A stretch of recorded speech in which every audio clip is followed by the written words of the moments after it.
The Senate will come to order. Mr. Schaffler, please call the roll. Senators Amabile, Baisley, Ball, Bridges, Bright, Carson, Catlin, Cutter, Danielson,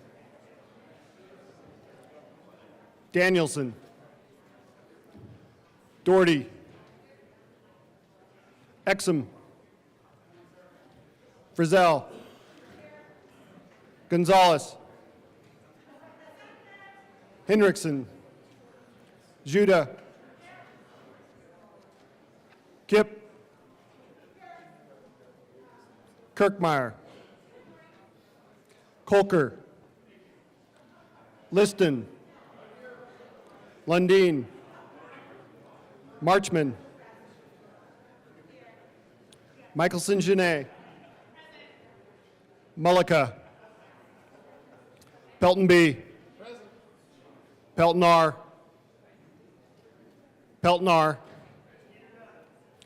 Rich,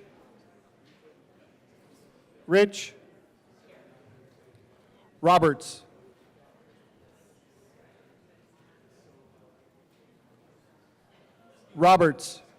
Excused. Rodriguez, Simpson, Snyder, Sullivan, Weisman, Winter, Senate District 17 vacant.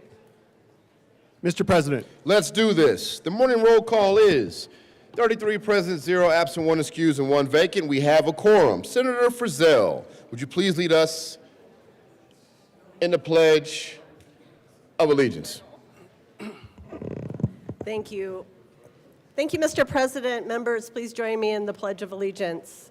I pledge allegiance to the flag of the United States of America and to the republic for which it stands, one nation under God, indivisible, with liberty and justice for all. Approval of the Journal. Senator Judah. Thank you, Mr. President. I move that the Senate Journal of February 18th, 2025 be approved as corrected by the Secretary. You've heard the motion. All those in favor say aye. Opposed, no. The one no does not have it. The ayes have it, and the motion is adopted. Senate Services. Correctly printed, Senate Bill 165, 166, and 167. Senate Resolution 5, correctly engrossed, Senate Bill 63 and 68. Correctly re-engrossed, Senate Bill 3, 5, 28, 36, 42, and 67. Correctly revised, House Bill 1034. Correctly re-revised, House Bill 1058. Correctly enrolled, Senate Bill 10 and 105. Committee reports. Committee on Business, Labor, and Technology. After consideration on the merits, the committee recommends the following. Senate Bill 70 be referred to the Committee of the Whole with favorable recommendation. Change in sponsorship. The following change in bill sponsorship will occur.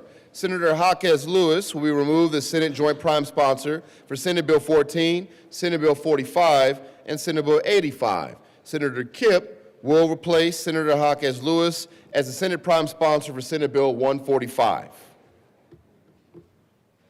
Consideration of resolutions. Majority Leader Rodriguez. Thank you, Mr. President. I move that we proceed out of order for a moment of personal privilege. The motion is to proceed out of order for a moment of personal privilege. All those in favor say aye. Opposed, no. The ayes have it. We'll proceed out of order for a moment of personal privilege. Senator Pelton B. Thank you, Mr. President. I ask for a moment of personal privilege. Granted. Thank you, Mr. President. Today, I'm happy to host the University of Colorado's Excellent in Leadership program. This program provides opportunities for the faculty and staff at the University of Colorado to become more effective leaders who learn how to address the challenges of a dynamic university. The program brings together university leaders from all of the CU campuses and the CU president to strengthen cohesion across the CU system. They're here today to speak to and hear from us, the legislators. So I encourage you to look out for this group today and speak with them and learn what you can do to support CU schools near you. Thank you for being here today. If you guys folks want to stand up so you can be recognized, thank you so much for being here today.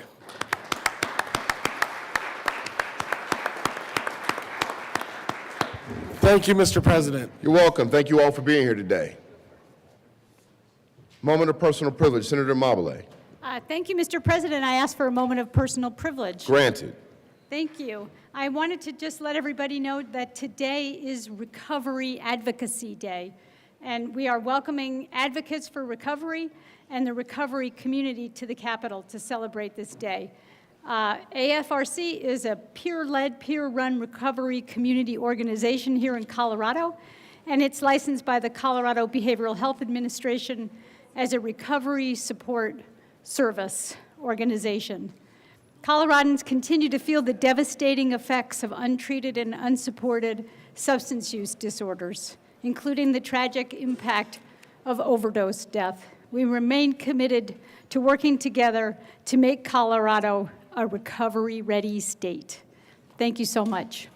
Thank you, Senator Mabile.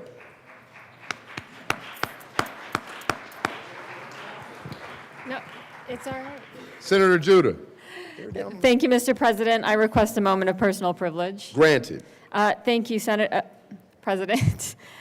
So, members, today is Chronic Disease Awareness Day, and I think it's safe to know that every single one of us knows someone with some kind of chronic illness, if maybe some of us live with it. I know a lot of you know that I live with epilepsy, and I have lived with it for nearly 30 years now. And there's a few people that I want to introduce in the back, people who are here for Chronic Disease Awareness Day, including the Epilepsy Foundation, which is near and dear to my heart because I sit on the board, but obviously we work to end epilepsy through many different programs. And I really sincerely hope that everyone gets a chance to go talk to them. Chronic Disease Awareness Day can really range from diabetes to heart disease and, across the gambit. So with that, I thank you. And with your permission, Mr. President, I would like them to stand and be recognized. Welcome.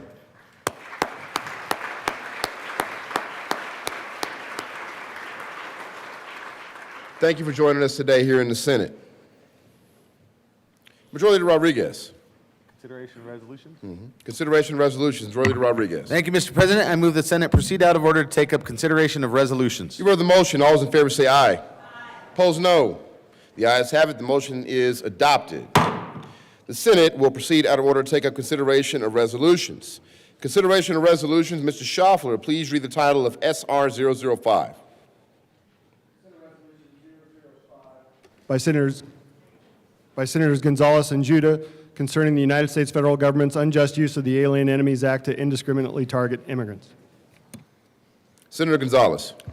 Thank you, Mr. President. I move Senate Resolution 005 and ask that it be read at length. Mr. Schaffler, please read S005 at length.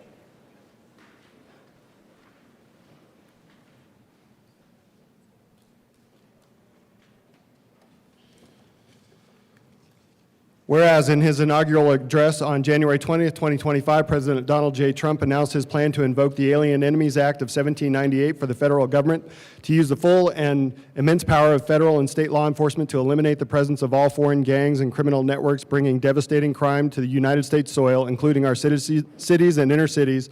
And whereas at a campaign stop in Aurora, Colorado on October 11, 2024, Trump suggested the use of the Alien Enemies Act as part of his Operation Aurora plan to target and dismantle every migrant criminal network operating on American soil.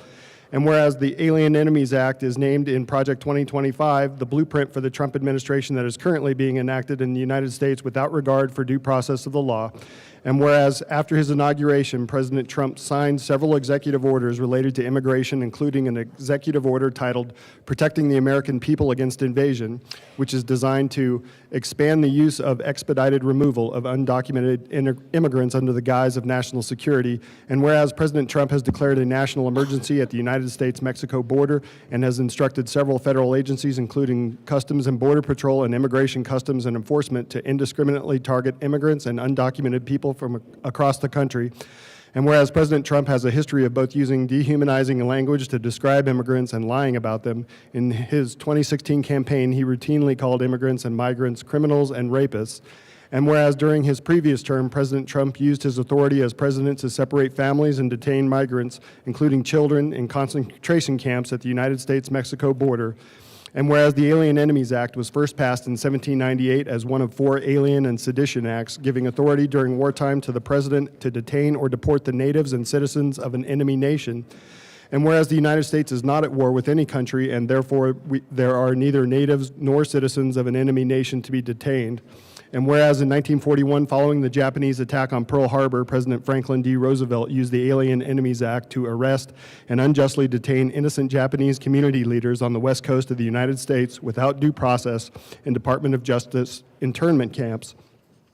And whereas in 1942, President Roosevelt signed Executive Order 9066, which authorized the forced removal of at least 120,000 people of Japanese descent, of whom approximately 70,000 were American citizens, for placement into concentration camps, stripping them of their possessions, businesses, livelihoods, and dignity. And whereas the concentration camps were built hastily by the War Relocation Authority, and kept the Japanese and Japanese-American incarcerees under armed surveillance at all times, forcing the detainees to face the hardships of extreme weather conditions, lack of privacy, mental and emotional stress, and the disruption of family unity. And whereas one of the 10 United States concentration camps, Amache, was built in Grenada, Colorado, and remains a physical reminder of this dark chapter of American history. And whereas in 1988, the Civil Liberties Act was signed into law, which issued a formal apology for the wartime incarceration order and provided reparations to the living survivors of the incarceration. And whereas several times since 1988, Congress and the executive branch have issued apologies for wartime incarceration, thereby acknowledging the error of this action. And whereas the physical, emotional, and mental trauma of the incarceration is still felt to this day by Japanese American survivors and their descendants, and whereas individuals, including many Japanese American descendants of wartime incarceration, have voiced their concerns about the dehumanizing language and actions against immigrants in the United States and have drawn parallels between the Japanese American mass incarceration and the actions of the federal government today against immigrants and their families.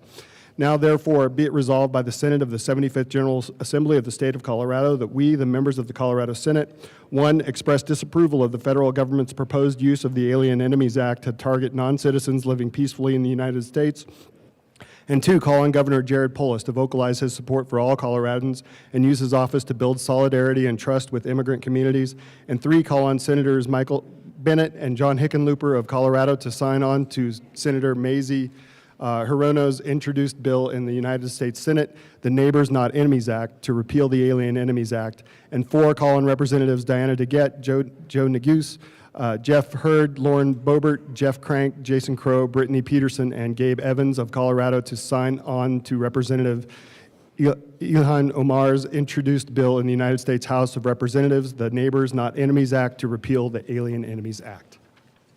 Very good, Mr. Schaffler. Please add Senator Roberts to the roll. Senator Gonzalez. Thank you, Mr. President. Colleagues, please be seated.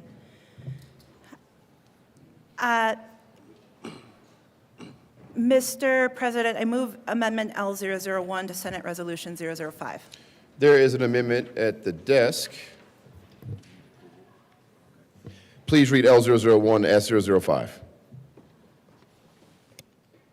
Senator Gonzalez. Thank you, Mr. President. I move L1 to Senate Resolution 5. Proper motion to the amendment. Senator Gonzalez. Thank you, Mr. President. I want to begin our discussion today by acknowledging the pain that Japanese Americans experienced in 1942, and that pain resonates here today. L1 is an amendment that seeks to balance some of the concerns that we heard from our colleagues, while also ensuring that the heart of the resolution language remains intact. And so with great respect, I ask that L1 be adopted. Thank you. Any further discussion? Seeing none, the motion is the adoption of L001 to SR005. Are there any no votes? With a vote of 34 ayes, 0 no, 0 absent, 0 excused, and 1 vacant, L001 to SR005 is adopted. Senator Gonzalez. Thank you, Mr. President. Today, February 19th, 1942,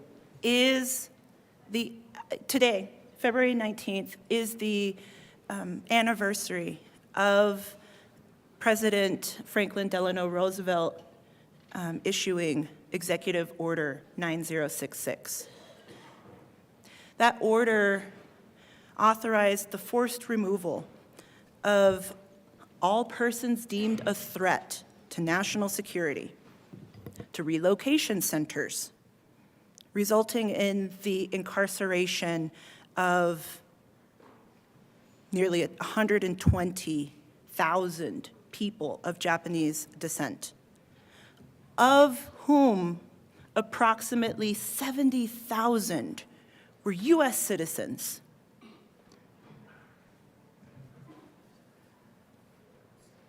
Raise your hand. Senator Judah. Thank you, Mr. President. The site is nationally significant as one of 10 camps which housed Japanese Americans from 1942 to 1945, following their forced removal from the West Coast by military authorities. More than 10,000 persons passed through the camp, which at its peak contained 7,318 Japanese Americans, nearly all of whom were former California residents and 2/3 of whom were United States citizens. Under presidential executive order, the forced evacuation of Japanese Americans was justified on the basis of, quote, military necessity. In the months that followed, Japan's attack on Pearl Harbor and the professed inability of the military to gauge the loyalty of individual Japanese Americans. Senator Gonzalez. Thank you, Mr. President. It's important for us to grapple with this history. Camp Amache, which the good senator from Aurora referenced, housed U.S. citizens. We think that this is history, that because the photos are black and white, that they happened a long time ago. Colleagues, we are joined by survivors of those internment camps and their descendants here today. This history lives on and is part of our Colorado story. How did we get here? Executive Order 9066 was predicated on the Alien Enemies Act, a long-standing policy, one of the 4 Alien Sedition Acts from 1798, a wartime authority that allows a president to detain or deport the natives and citizens of a so-called enemy nation. Now, I do want to both acknowledge that that history took place, is real. This weekend, I had the opportunity to join leaders from the Japanese American Citizens League and also the Sakura Foundation and several organizations as they, at History Colorado, commemorated that trauma, the ways in which the actions from a president almost a generation ago still continues to reverberate in community.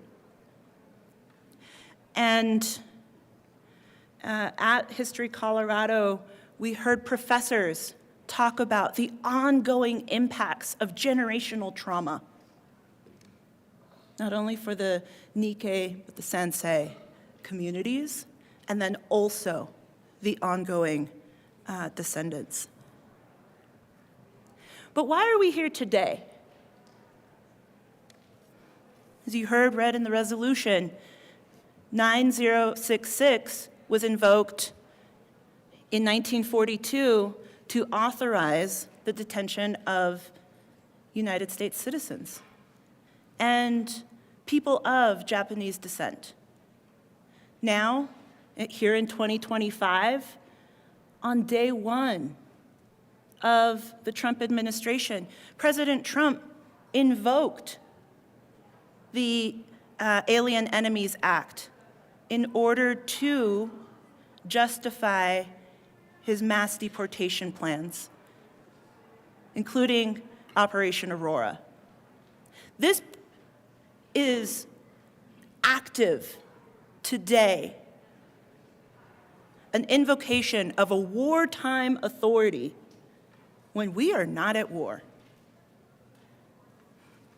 I'll turn it over to my co-prime sponsor of this resolution to speak to the impact of these policies on her community.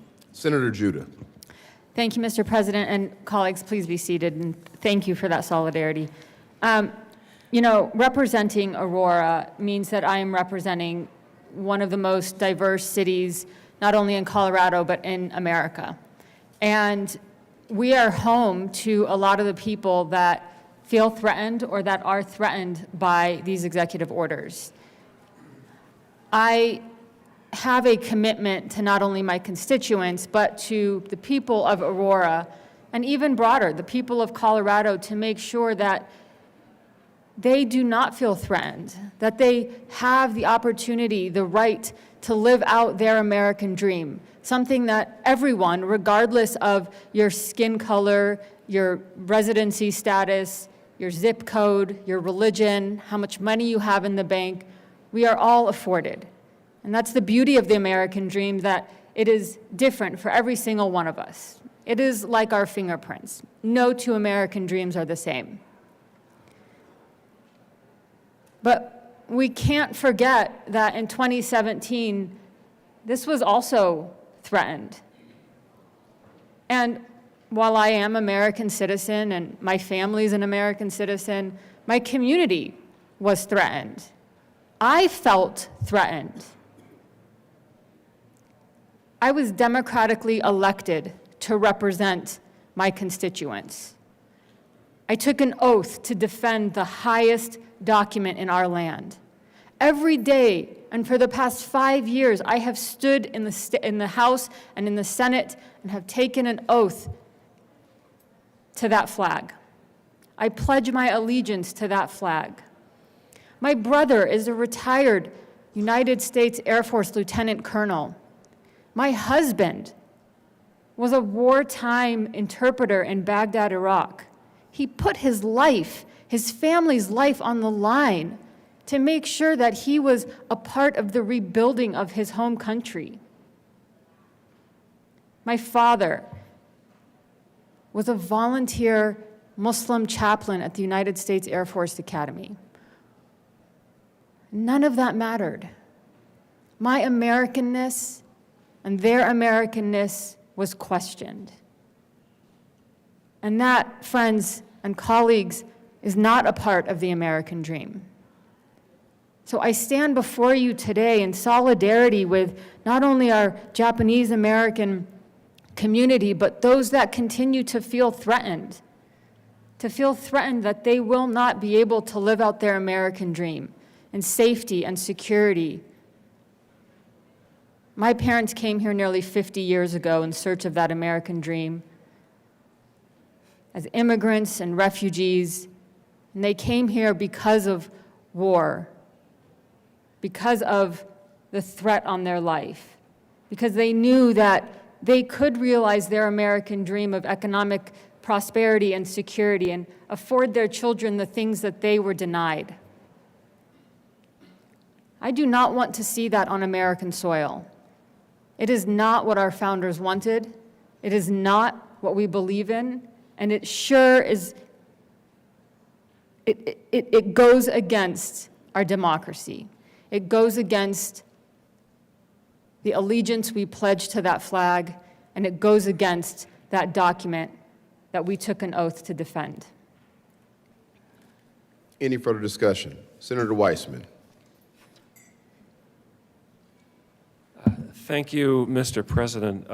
First, I'm grateful to my colleague from Aurora and from Northwest Denver to bringing this resolution before us today and creating a little bit of occasion to talk about it. And thank you to our guests for taking the time to come here to hear this discussion and simply to lending this moment, this subject, the force of your own personal presence. You know, I've decided, given the moment that we are in and given the community that I represent, that every time that we are talking about these issues, that we are talking about immigration and nationality and Operation Aurora, I'm going to be in this well because, as I've said before, it's not an abstraction. It's actually literally my community. The second paragraph talking about a fall 2024, I guess you'd call it a campaign stop, that was in my district. It was 15 minutes up the road from my house.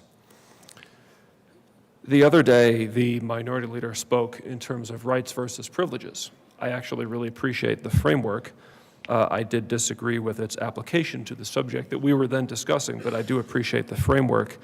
And in the framework of rights versus privileges, I hope it goes without saying that it is a right, not a privilege, it is a right to not be rounded up and locked up by your government because of your nationality or race or ethnicity or language. If our foundational documents mean anything, they should have meant that that's a right. But in the 1940s, the United States government, possessed of fear and war fervor, violated that right. And if you were to make a list of the 10 most wrongly decided, shameful decisions ever handed down by the United States Supreme Court, you'd probably have to put Korematsu versus United States on that list. That was the 1944 case in which our high court upheld what was going on. Again, blinded in that moment of war that we were in. And it took almost 75 years for the Supreme Court, finally in 2018, to disavow that reasoning. One of the points here I think that the resolution invites us to dwell upon is that language matters. Things like the roundup in the 40s of Japanese American citizens don't come from nowhere. They are born out of, in many cases, years or even decades of ugly language, of rhetoric, of constructs, often handed down from those in political power, that otherize, that create divisions where there don't need to be any, because ultimately, you know, we all bleed the same color, and I think we all want the same things in life. The last time that we were here, in November of 2016, language mattered in my community. There was a swastika spray-painted, graffitied on the door of an African-American family. Car windows were smashed that belonged to Hispanic families or GLBT families. The rhetoric wasn't even as ugly then as it's come to be now. You know, I want to invite us to grapple with two words, disaster and tragedy. We might think that they mean the same thing, and I'll admit that they're close. But the point of Greek tragedy wasn't just that lives imploded and you know, dynasties fell. The point in tragedy in the Greek sense was that by the end of it, you had to have learned something. That is how, at least to the Greeks, tragedy was a little bit more than disaster. Or as Santayana put it, closer to our time, those who cannot remember the past are condemned to repeat it. So let's honor the suffering of tens of thousands of fellow Americans and the multi-generational suffering that persists. Let's learn something from this shameful moment in our history that was backed up by force of law, by the Supreme Court. And let's not let it happen again in our time. So I'm strongly in support of the resolution, and thank you. Mr. Minority Leader. Thank you very much, Mr. President. Colleagues, honored guests. There is a version of this resolution that I would be an enthusiastic supporter of, in fact, a co-sponsor of. Unfortunately, time prevents our ability to get to that version of the resolution. It was introduced yesterday, last evening. A conversation about potential amendments began. This morning, a version of an amendment was offered, and I'm grateful to the sponsors for that dialogue to this point and the inclusion of this amendment. It is, in my mind, the beginning of a conversation that would have gotten us to a point, and I believe the consideration of this resolution and ultimate voting on this resolution is part of that dialogue that is key to what we're trying to do. Unfortunately, in this moment, with the vagaries of our process, time forecloses the opportunity for the precision and language necessary to get to that yes. There are two main elements in this resolution that seeks to find a commonality in both of those elements. One of the elements is rooted in settled history that spans two presidencies, Franklin Delano Roosevelt to Ronald Reagan, where a great and horrific injustice was done with a largely compliant media, and over the decades, the acknowledgement of that problem was taken. It's a horrible chapter in our history, and only acknowledged. It cannot be corrected. The other element of the resolution is something that is unfolding now and subject to great attention in the modern method of attention that we give. Executive orders are being issued and courts are considering them, staying some. I think ultimately many will be rejected. There is a legacy media that is hostile to the administration and many of the executive orders, bringing attention to those, as is appropriate. Former member of the Fourth Estate, it is the media's job to hold the judiciary, executive, and legislative branches' feet to the fire. And we have also today a very different element of society.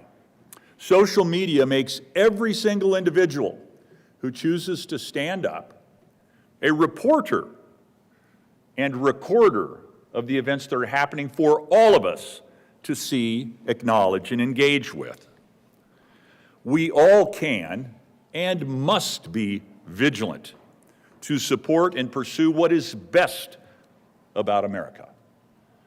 I believe, as Martin Luther King said, that the arc of history bends toward justice, and it is our responsibility to help support and bend that arc to justice. We may never forget the errors of our past, and we must learn from them, and we should apply them to the circumstances in which we find ourselves. I appreciate the sponsors bringing this.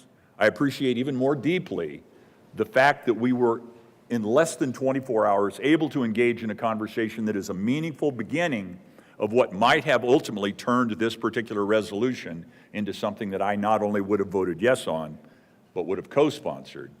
But I, in this moment, with the resolution before me today, must unfortunately be a respectful no. Thank you, Mr. President.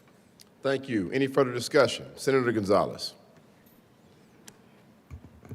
Thank you, Mr. President, and thank you to the Minority Leader for the debate and dialogue, because at the end of the day, that's our work here now, is to grapple with the black letters on white paper, right? At the end of the day, that's what we do, is grapple with words and the implications of what they mean now in this moment and how history will view our work a generation from now. In Senator- 19... Oh, sorry. Go ahead. Continue. Thank you. In 1942, media, the president, and even the courts said, this is okay to do. And it was until President Reagan that there was a formal apology issued. Are we going to wait that long to denounce? Are we going to wait that long now to denounce the actions of the Trump administration in his first month in office? I hope not.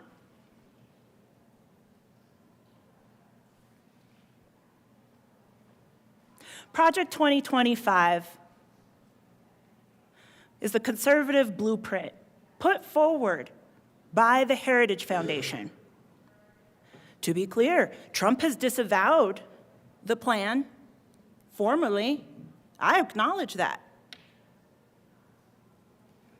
It's just surprising to me that he has enacted 60 of that plan's recommendations in the first month of office.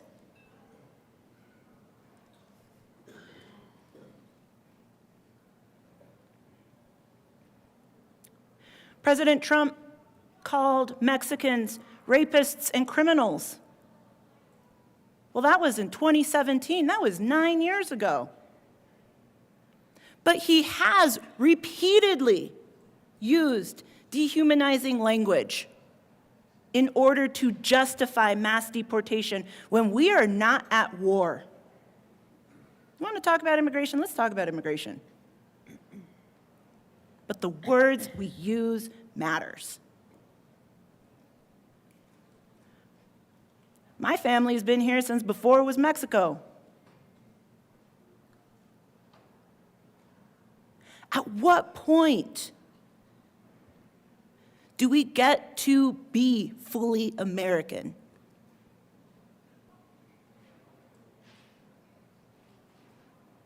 Given the rhetoric and language coming from President Trump on day one of his second inauguration, it's an open question.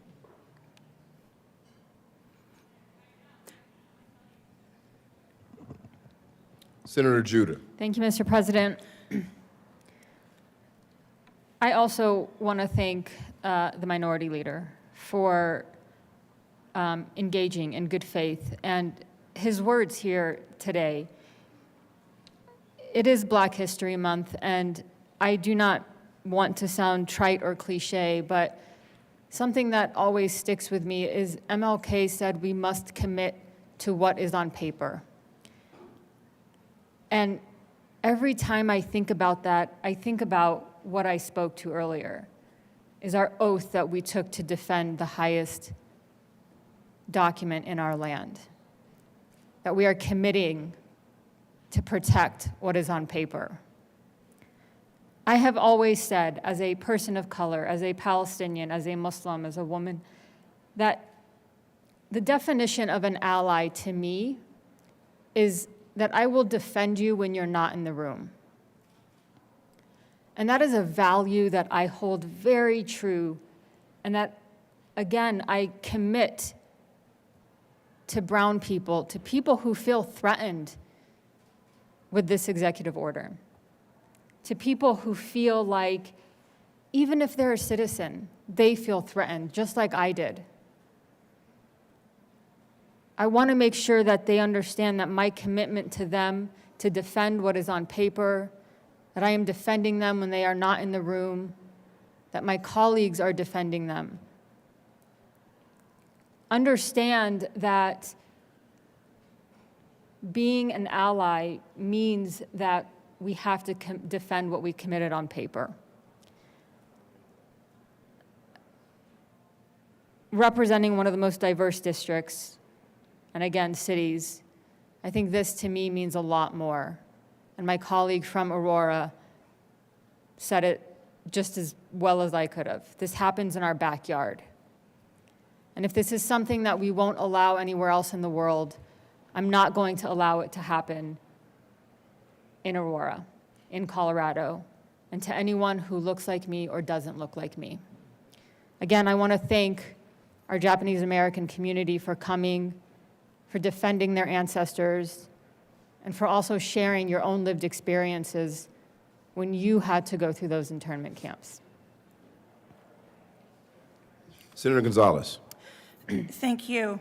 Mr. President, I'd like to acknowledge Gary Tsutsui, Akemi Tsutsui Kunitake, Candace Tsutsu, Elaine Shiramizu, Kathy Shiramizu, Courtney Ozaki, Leilani Rose, Stacy Shigaya, Gigi DeGala, William Way, Abby Kozik, Stella Yu, Alyssa Nilemo, and many others who are joining us in the lobby and in the gallery today. Thank you for being in the room. And thank you also for your tireless work in community to honor the history, the present, and the future of your community. With that, Mr. President, I renew my motion for the adoption of Senate Resolution 005 as amended. Thank you. Seeing no further discussion, the motion is the adoption of SR 005. Are there any no votes? Mr. Minority Leader, Senators Simpson, Frizzell, Catlin, Baisley, Rich, Liston, Pelton R., Carson, Bright, Kirkmeyer, Pelton B. With a vote of 22 ayes, 12 noes, 0 absent, 0 excused, and 1 vacant, SR 005 is adopted.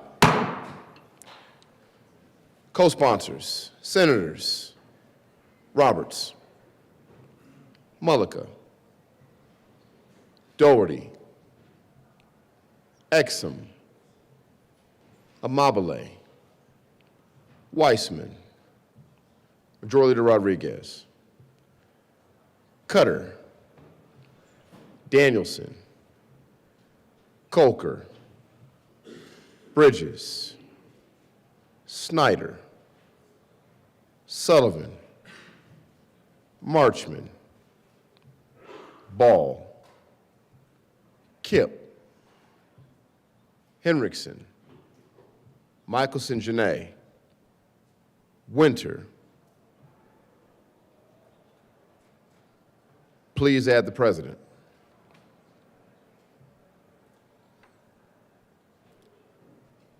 Third reading of bills. Consent calendar. Mr. Schaffler, please read the title of all the bills on the consent calendar.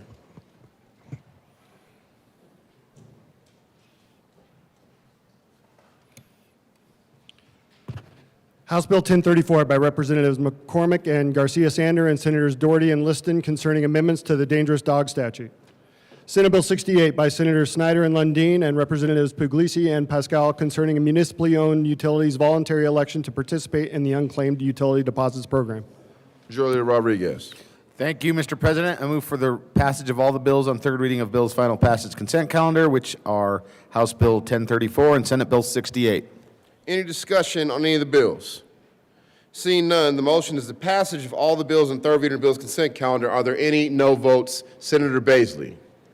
Thank you, Mr. President. I'd like to be counted as a no vote on House Bill 1034, please. Senator Baisley will be counted as a no vote on House Bill 1034.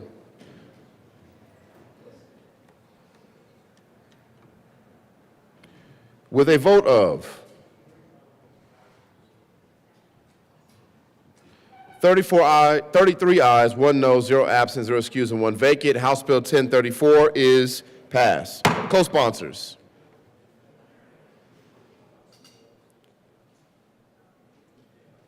With a vote of 34 ayes, 0 no, 0 absent, 0 excused, and 1 vacant, Senate Bill 68 is passed.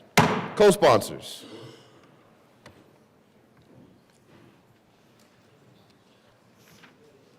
Third reading of bills. Final passage. Mr. Schaffler, please read the title of Senate Bill 63.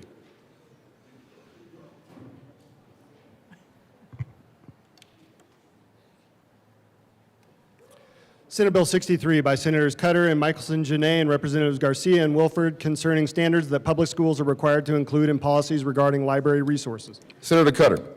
Thank you, Mr. President. I move on final passage, Senate Bill 25-063. Any further discussion? There is discussion. Senator Pelton R. Thank you, Mr. President. And I missed having a chance to come down and make a statement yesterday when it was on second readings, but I think we need to leave this up to our local school boards. I have a school district in my district that this bill is probably aimed directly at. Those books that they took out of the library did not need to be in that library, so I ask for a no vote on this bill. Any further discussion? Seeing none. The motion is the passage of Senate Bill 63. Are there any no votes? Senators, Mr. Minority Leader Simpson, Frizzell, Catlin, Kirkmeyer, Pelton, Baisley, Rich, Liston, Carson, Bright. Any other no votes? Any other? Senator Pelton R. With a vote of 22 ayes, 12 noes, 0 absent, 0 excused, and 1 vacant, Senate Bill 63 is passed. Co-sponsors: Senators Sullivan, Henriksen, Danielson, Kipp, Colker, Majority Rodriguez, Weissman, Snyder, Judah, Amabile. Somebody's behind Senator Pelt. There we go. Senator Exum, co-sponsors. Marchman, Winter, Judah again. Gonzalez. Gonzalez again. Gonzalez again. Any other co-sponsors? Please add the president.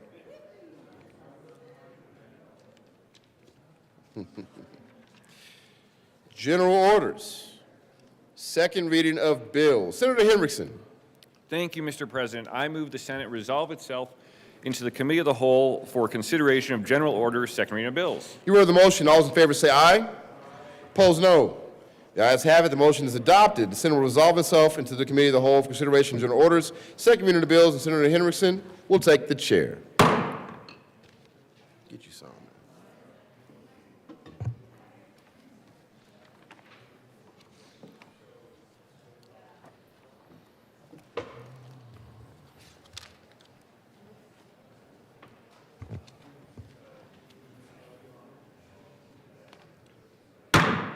The committee will come to order, and the coat rule is relaxed.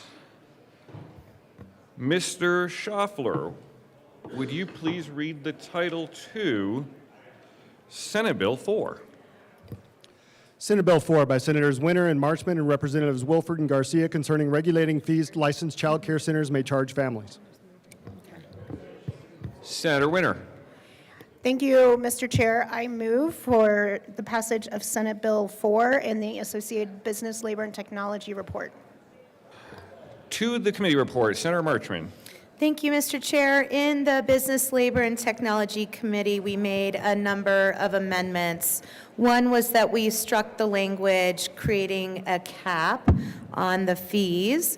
We also specified what a child care program was to broaden the applicability of the bill. And we also put in place refundability for families. Additionally, we added specific spots where transparency around fees would be implemented, and we also struck the language that said deposits needed to be applied to first month tuition and made that broader to just be toward any tuition. Senator Winter. Thank you, Mr. Chair. And just to make it exceptionally clear, the original version of the bill had caps on waitlists and application fees, but with the addition of refundability, there is not caps on application fees, so centers can charge whatever makes sense for their own business model. Further discussion on the Business, Labor, and Technology Committee report. Seeing none, the motion is the adoption of the Business, Labor, and Technology Committee report. All in favor say aye. Aye. All opposed, no. The ayes have it, and the committee report is adopted. To the bill. Senator Winter. Thank you, Mr. Chair. Ultimately, this bill came from constituents of ours that we know that there is a childcare shortage in Colorado. And it is extremely hard to find a center, especially for infants and toddlers. And we had constituent after constituent coming to us talking about applying for and getting on the wait list, paying fees from $25 to a couple $100 to something more, depending on the center. One mom in my district, she paid a $200 fee 4 years ago and has never heard from the center, just to put her name on a list. And so what we're trying to do is increase accessibility and ease to join childcare, because we know that when a parent has childcare, they're more likely to remain in the workforce and contribute to our economy. Children are more likely to be ready for kindergarten and do better in the future as well in terms of reading and their viability as well when they graduate. So we think that this is beneficial. We have worked diligently with the centers and coalitions around early childhood care to make sure that this really works for the centers. And another important piece of this bill is adding that transparency. So you don't sign up for a child care center and then show up and there's field trip fees and food fees and snack fees and art supply fees. You know that when you're making the decision to attend that center, which we think is consumer protection and transparency, and then this is a good step forward in expanding childcare. Senator Marchman. Thank you, Mr. Chair. As my co-prime sponsor said, right now, families looking for childcare in Colorado often face an unclear and often expensive fee structure that can lock them out of quality care. Some child care programs charge high application, deposit, and waitlist fees with little transparency and no refund options, even when families never get a spot. This creates financial barriers for working parents, making it harder to afford child care at a time when Colorado already faces a child care shortage. But meanwhile, child care providers also need predictability in their finances. They rely on fees to secure future enrollments and plan for staffing. We have 12 additional amendments that we have picked up in working with the providers and the department to really nail this down. So with that, I'm going to offer an amendment.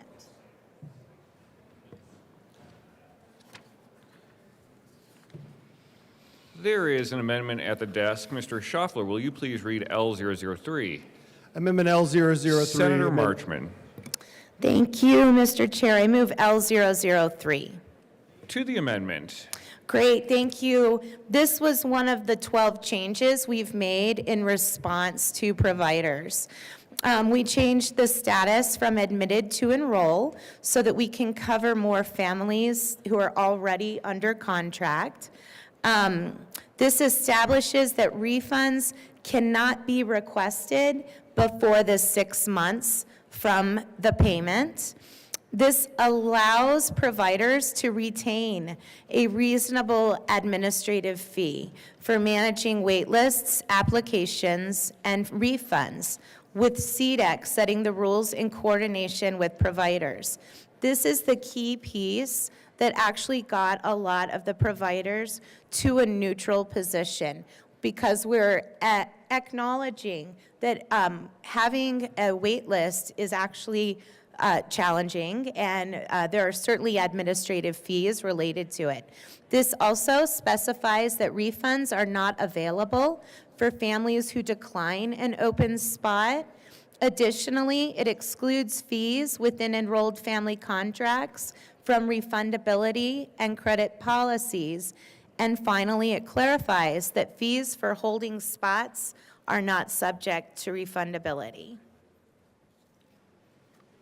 Further discussion on L003. Seeing none, the motion is the adoption of L003 to Senate Bill 4. All those in favor say aye. Aye. All those opposed, no. The ayes have it. L003 is adopted. There is an amendment at the desk. Thank you. Mr. Schaffler, will you please read L004? Amendment L004. Senator amended- Marchman. Thank you, Mr. Chair. I move L004. To the amendment, Senator Marchman. Great, thank you. This is the remaining of the 12 amendments that we were able to put in place to try to make this not burdensome for providers. This will allow providers to publish fees and policies online to meet the transparency requirements. It confirms that CDEC is solely responsible for compliance enforcement. It limits our enforcement to bad actors. It excludes first-time or administrative errors. It removes confusing language on federal and state subsidized program fee refundability. It clarifies that the bill does not interfere with CDEC's work. And that's what L004 does. Seeing no further discussion, the motion is the adoption of L004 to Senate Bill 4. All those in favor say aye. Aye. All those opposed, no. The ayes have it. L004 is adopted. Senator Marchman. Thank you so much. The bill we have in front of us now, as amended, is incredibly different from the introduced bill as well as the pre-amended bill. So I'm going to speak to what we have in front of us now, which is an amended bill. This bill works for families and providers. It supports working families by providing clear, predictable costs. It prevents families from losing hundreds of dollars in fees for programs they never get into.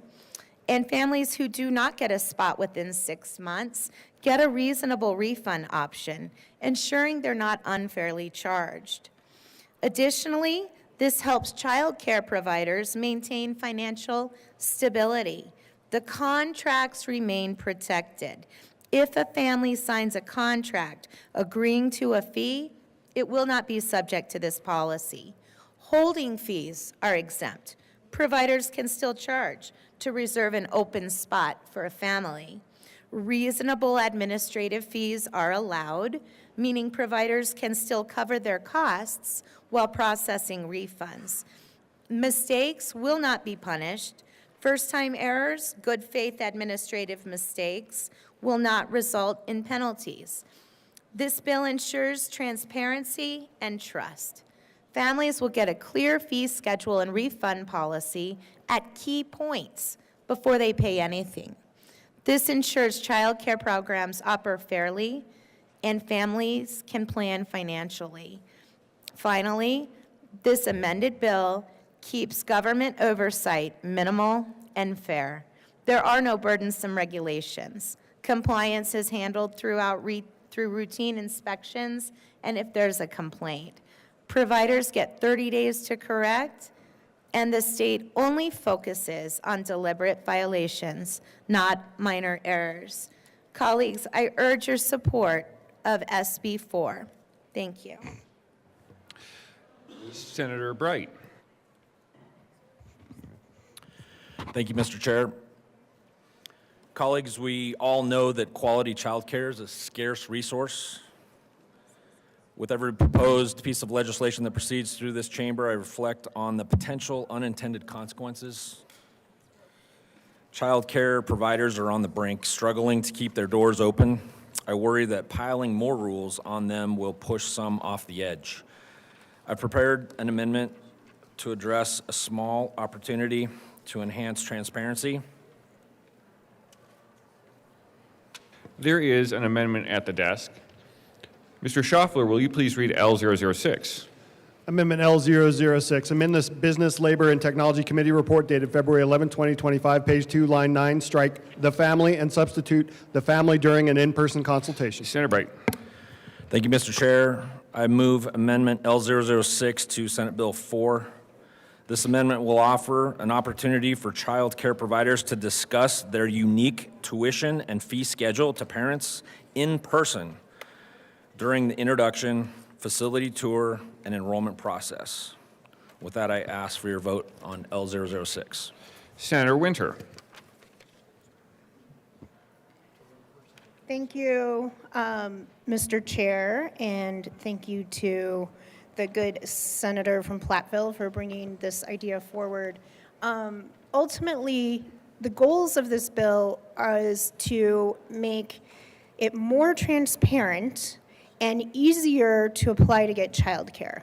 And that is both on the user side, the family side, but also the provider side. Some providers, that's a huge administrative burden to require an in-person appointment before they join a center. Nothing in the bill prevents you from having that policy. If that is your business model and that's your policy and that's what your center does, that's fantastic. That's what you've decided is best for your business. But why would we apply this to other child care centers that don't have the time, resources, to have in-person meetings with every family that's going to come in and apply? I think that's unfair to the other centers that don't have this business model. I think it's a burden to families, especially working parents that would have to show up probably during work hours. That becomes extremely difficult. And so I urge a no vote on this amendment. Senator Liston. Thank you, Mr. Chairman. Well, members, I rise in support of Amendment L006. Surprise. No, really, heard this bill in committee, and I don't know, maybe I'm old-fashioned, but it seems to me that a lot of us would prefer to, yes, sometimes, you can see the fee structures, or you can maybe get issues settled online or through the internet. But, when you're dealing with your most precious resource, your child, a lot of times I would think a lot of parents or people who are taking care of children, whether it's the parents or the grandparents or, some type of guardian, that if anything, this would be a little more of a hardship on the business because they are extending their time and energy and efforts to speak directly with the consumer of their service. So they're willing, instead of just say, well, come and sign up and do it on the internet. If the parent comes in and says, look, I want to discuss this face to face, who's to say that the child care provider, that the family or whatever, wouldn't say, well, look, we'll kind of make a little deal. We understand where you're coming from, and we understand, maybe your hardships or whatever. Well, we'll give you a certain percentage off, or we'll work with you on it. So I think that this idea of an in-person consultation, it doesn't prevent anybody from doing it online, and it just really encourages that face-to-face negotiation. So I think this is an entirely reasonable amendment. With due respect to the sponsors, I understand where they're coming from, but I would urge an aye vote for L006. Senator Mullica. Thank you, Mr. Chair, and thank you to the sponsors. I've been digging in a little bit, and I really appreciate the sponsors answering questions and the drafter over there and trying to understand this amendment, and would love for the sponsor of the amendment to maybe respond, because in reading the different amendments or possible amendments and the changes to the bill and the bill itself, I know there's a transparency piece to this, and it's my understanding that the fee schedule or structure is going to be posted on the website and online. And so I'm struggling to, I guess I'm just struggling and would love for the sponsor of the amendment to maybe respond to this, of requiring the in-person consultation if we already have, if this is already being posted online and is going to be readily available. I guess what are we trying to accomplish here by requiring an in-person consultation, or having this only talked about during an in-person consultation and not potentially on the phone or via Zoom? Senator Bright. Thank you, Mr. Chair. Addressing the comments from my good friends from Thornton as well as Westminster. As with any major purchase, especially when it involves something involving your kids, I feel like there needs to be an in-person conversation. I don't know anyone that would sign up for childcare without actually having a face-to-face discussion with the director of the center or maybe the teacher of the classroom. I can't imagine that someone would sign up for in excess of $20,000 a year of tuition without having a face-to-face conversation before you drop your child off with an unknown stranger. I would think that parents would want to have that in-person conversation. And I think that the owner of the business, the child care center, would want to also know who that parent is and be introduced to the child before. And that is a great time for the fees and any sort of unique fee structure that the child care provider has in place. It'd be a great time for them to discuss the ins and outs of how that works. So to be able to accurately describe the fee structure to a family without knowing them, seeing them, and understanding their concerns and address the desires that they have for their child care situation, I think is irresponsible. I don't think we'd require any other place of business to do that on such a large purchase for a service or a product, especially when it involves your kids. So I support L006. Senator Mullica. Thank you, Mr. Chair, and thank you to the sponsor of the amendment. And I know you have significant expertise in this area, and so fully respect that. I will say, and I guess I can understand the argument you make, if before a final act happens, but if we're just talking about a consultation, I question, and we say in person, we live in a world where Zoom is much more prevalent now, and being able to have those conversations via Zoom, or even the conversations via phone.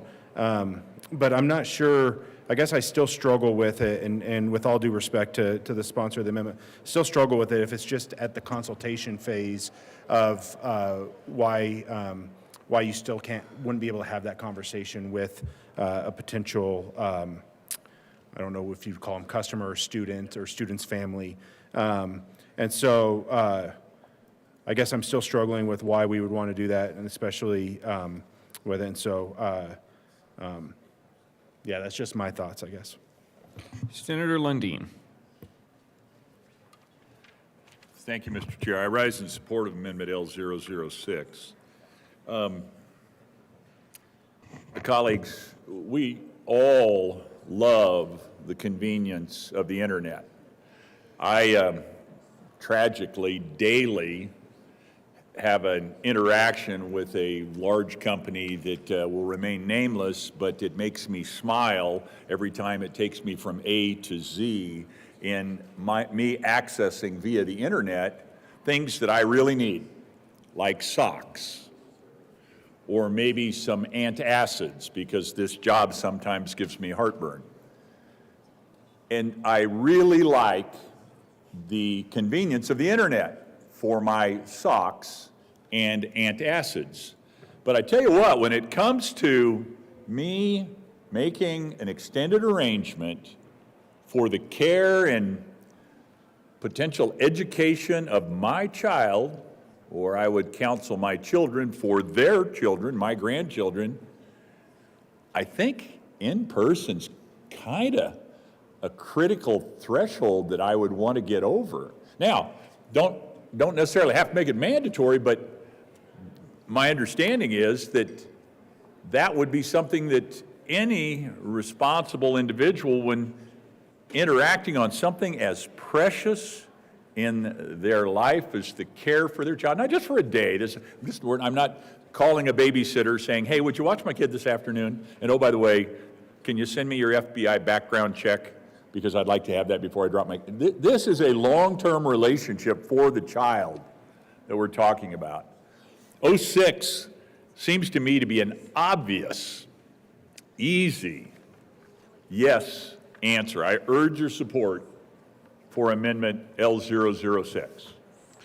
The motion, Senator Liston. Thank you, Mr. Chairman. Members, one other thing. I have not, my wife and I, we have not used daycare in a little while, but I distinctly remember a number of years ago that when we had a child care provider, is that we were able to look the person right in the eye and say, well, can you do this? Can we do this? How about this? We don't need this. We negotiated right there, face to face, and it worked out very well for us, for our lovely daughter, who's now grown. I would think there again that when we did this a number of years ago, the internet was kind of in its infancy. I'm not even sure that Al Gore had quite invented it yet, but anyways, I think that if some people want to try and negotiate what's best for their child or grandchild on the internet, that's fine. But on the other hand, there's a lot of us that, especially when it comes to our child, is that we want to be able to look face to face with the provider of these services. And who's to say that the provider says, look, I understand your situation much more clearly now, and this is what we're willing and able to do, and you come to an agreement. So I think this is a great amendment. I would urge your support of L006. Thank you. Senator Winter. Thank you, Mr. Chair. Thank you for the discussion to my fellow senators. This is a mandate of a business model. I encourage a no vote. The motion is the adoption of L006 to Senate Bill 4. All those in favor say aye. All those opposed, no. The noes have it, and L006 is lost. Seeing no further discussion, the motion before the body is the adoption of Senate Bill L004. All those in favor say aye. All those opposed, no. The ayes have it. L004 is adopted, or Senate Bill 4 is adopted. Mr. Schaffler, will you please read the title to Senate Bill 33? Senate Bill 33 by Senators Amabile and Roberts and Representatives Ricks and Weinberg concerning limitations on liquor licensed drugstore licenses. Could you get me one too? Senator Roberts. Thank you, Mr. Chair. I move Senate Bill 33. Any discussion on Senate Bill 33? Senator Roberts. Thank you, Mr. Chair. Thank you, colleagues, and thank you, Senator Mabile, for your work on this bill. What this bill seeks to do is protect some very important small businesses and industries in the state of Colorado. There is a committee report on Senate Bill 33. 33? There is. All right. Senator Roberts. Thank you, Mr. Chair. I move the Business, Labor, and Technology Committee report. To the committee report.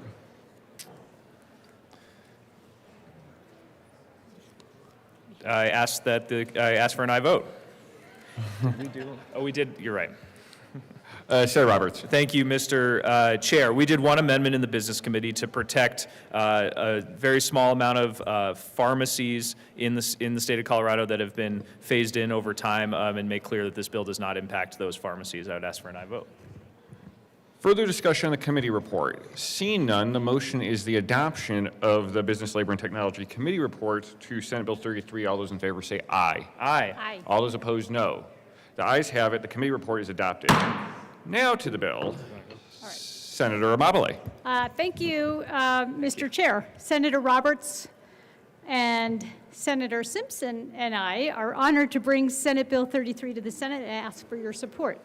This is a critical bill for 1,500 family-owned liquor stores, for 430 members of the Colorado Craft Brewers Guild, for the 120 members of the Colorado Craft Distillers Guild, and craft winemakers, small and medium alcohol distributors, local chambers of commerce, and community groups from across Colorado.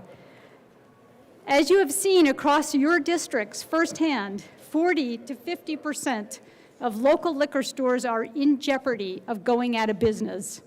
The majority are minority or women-owned small family businesses with deep community roots.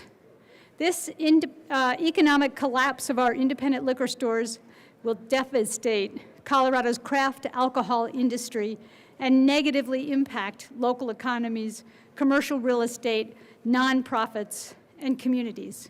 When this happens, Colorado will have little choice except to buy mass-produced, national brand alcohol from large national chain grocers and big box stores at prices that they dictate due to the lack of competition from local liquor stores.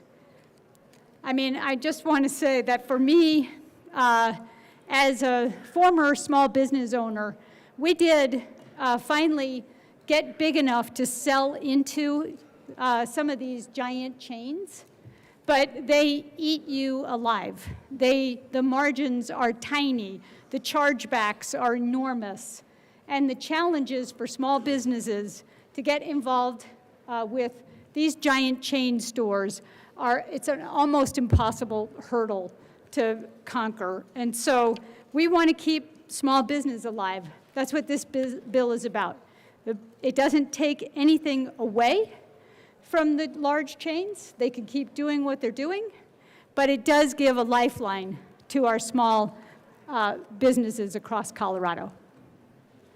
Senator Roberts. Thank you, Mr. Chair, and thank you to the good senator from Boulder for your leadership and your remarks. What I would add is, and just put a finer point on this, nothing in this bill changes anything that is happening in Colorado right now. Grocery stores that are able to sell hard liquor at the moment will continue to be able to sell hard liquor. This does not affect anything that the voters put in place in the 2022 election when they voted for wine to be sold in grocery stores. That will continue. All this does, as the senator said, is create a lifeline for important small businesses in every one of our communities to continue to employ locals, to continue to keep dollars in our communities, and to continue to give our agriculture industry, our craft brewers, our craft distillers a lifeline into this market. I also want to point out that this is a good bill for public safety and public health. Senate Bill 33 will protect public safety by decreasing underage access to alcohol in our grocery stores and keeping it in the stores with higher security, and ensure that people, when they are going to the grocery store, when they're folks who are in recovery, don't have to see liquor and alcohol in every single grocery store that they go into. You don't have to go to a liquor store, but you have to go to a grocery store. And we want to make sure that we are respecting people's recovery as they go through that process. I also know you're probably going to hear some arguments in a little bit about that this is going to decrease consumer choice, and this is also going to make sure that liquor stores cannot be bought out by the big chains. While that argument may sound compelling on paper, it's not what's happening on the ground in Colorado. Since wine and grocery stores was passed, there have been two buyouts in the entire state of Colorado of small liquor stores by large chains. It's not happening. it's not a viable resource because the liquor store's values have been dropped so significantly by that ballot measure passing. The buyout provision is not a viable source for the future of these small businesses. So we seek to protect these businesses that exist in every single one of your districts and have a downstream positive impact for so many. And with that, I would ask for an aye vote on Senate Bill 33. Senator Baisley. Thank you, Mr. Chairman. I appreciate the sponsors' bill and their heart in this. I was I think the only no vote in the committee on this. This whole topic is just kind of a heartbreaking topic because we either should have never gotten involved as a state many years ago in disallowing there being more than one license to be liquor license for the entire state, or we should have moved into, or we should have stuck with it. I apologize. We should have just stuck with that and just left it alone as it was, one or the other. But in this transition of going from only being allowed to hold one liquor license per company per state in the state, and now moving to opening that up to multiple, then it has been really tough on the small business owners in particular. And the consumers who voted for opening things up, the voters voted for this, so that's the will of the people, and so we're moving towards that. So it's a struggle, it's a tension to me between the liberty and trying to protect that transition and even delay that transition here for the small stores that have competition from the larger chains. It's tough. It is tough, and I'm not happy with even having to make the decision on it because it's that liberty versus trying to give a heart and a hand towards the smaller businesses. So I understand the issue.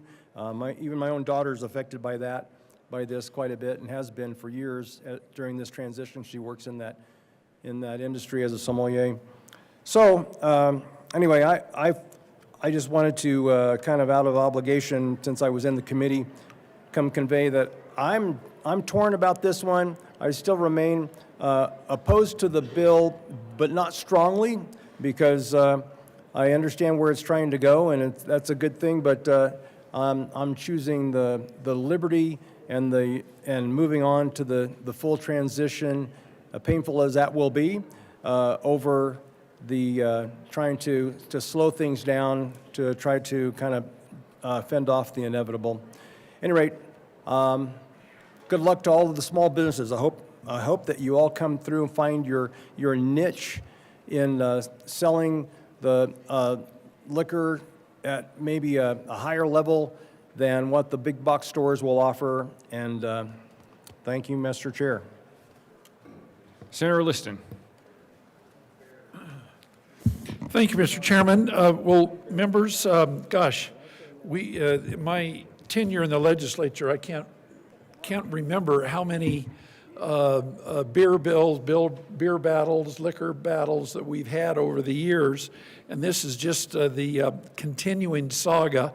I know that the sponsors, their hearts are in the right area. I too support the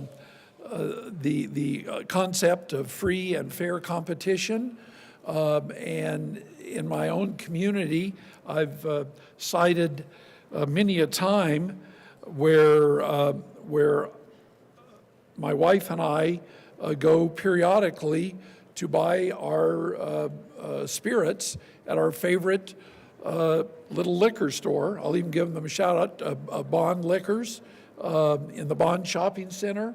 The proprietor and his wife do an excellent job and have really use the concept of good competition. They've upped their game because literally about 100 yards away at the end of the shopping center is a Safeway that sells beer and wine. They do not sell hard alcohol, and I don't think they have any intention of selling hard alcohol currently or in the future. But what Bond Liquors has done, as well as I'm sure many other small so-called mom and pop liquor stores, is that they've upped their game. They've expanded their product line. They've cleaned up their store. They've advertised. As a matter of fact, what has not been discussed, and I'm not here to diss anybody, but if you look in the paper about once a week, whether it's the Denver Post or the Gazette, what is really, in my opinion, what is really hurting the small mom and pop liquor stores, it's not the Safeways and the Albertsons or the King Soopers of the world, which only sell beer and wine for the most part. If you look in the newspaper, which is not in today's newspaper, but about once a week, it's the so-called, I call them euphemistically, the liquor barns, the giant liquor stores that run full-page ads in the newspaper telling about their deals. Come in and buy this, and you get 10 or 20% off, buy this, and so forth. In my opinion, what I've noticed, they are the ones who are really eating the lunch and will be totally unaffected by this. This is, as the sponsor of the bill said, this is really a protection bill. This is protectionism, which I understand where they're coming from, but I think that this is going to ultimately reduce competition. Undoubtedly, they will, because the licensed liquor stores will not be able to expand the way that they want. And to the point of the good senator from Avon was saying that there's only been 2 buyouts of liquor stores, which he's right. But now then under this bill, there will be no more buyouts. So if you were a mom and pop business and you were maybe getting your act together to potentially sell out to a grocery store or whatever, well, under this piece of legislation, you just lost that opportunity. So, I appreciate where the sponsors are coming from, but the people of Colorado have spoken on this. That's why they voted to allow the grocery stores for convenience. There's a lot of good practical reasons why they voted and why we have it under current law. This is a step backwards. This will reduce competition. And so, with all due respect, I urge a no vote on Senate Bill 33. Thank you. Senator Simpson. Thank you, Mr. Chairman. Good morning, colleagues. So I rise in support of Senate Bill 33 and joined as a co-sponsor after much kind of thoughtful consideration and the impacts. And I remember when I was campaigning for my first term, a lobbyist told me in 2020 that liquor debates would be your biggest challenge in the General Assembly, and I just went, what? What are you talking about? I having never served in the legislature and not actively involved, I just assumed that that was a settled issue, that, my independent liquor stores were a place and a product of my age, I guess. When I was younger, I don't think you could even buy beer in the grocery stores, and then it went to 3-2 beer, then it went to full-strength beer, then it went to beer and wine, and now beer, wine, and distilled spirits. So I just kind of got in a pattern and a habit, I guess, of I'm not a huge consumer of distilled spirits or beer, but if I need a 6-pack of Coors, I go to the liquor store. I don't think I've ever bought liquor or wine in a grocery store. So I was really kind of surprised at the level of conversation and engagement in this state about liquor and the grand compromise, and even bills last year, again, we seem to have discussions about availability of liquor year in and year out. What motivated me to be more thoughtful in this space and consider it, though, was, you know, again, a bit of a lifeline to the small businesses in my rural communities, these independent liquor stores, and the challenge of trying to stay relevant. And routinely, this is about striking the right balance here. Again, this is another example of trying to find the right balance. I think about ag producers that are raising, rye or barley for, independently owned distilleries and brewers.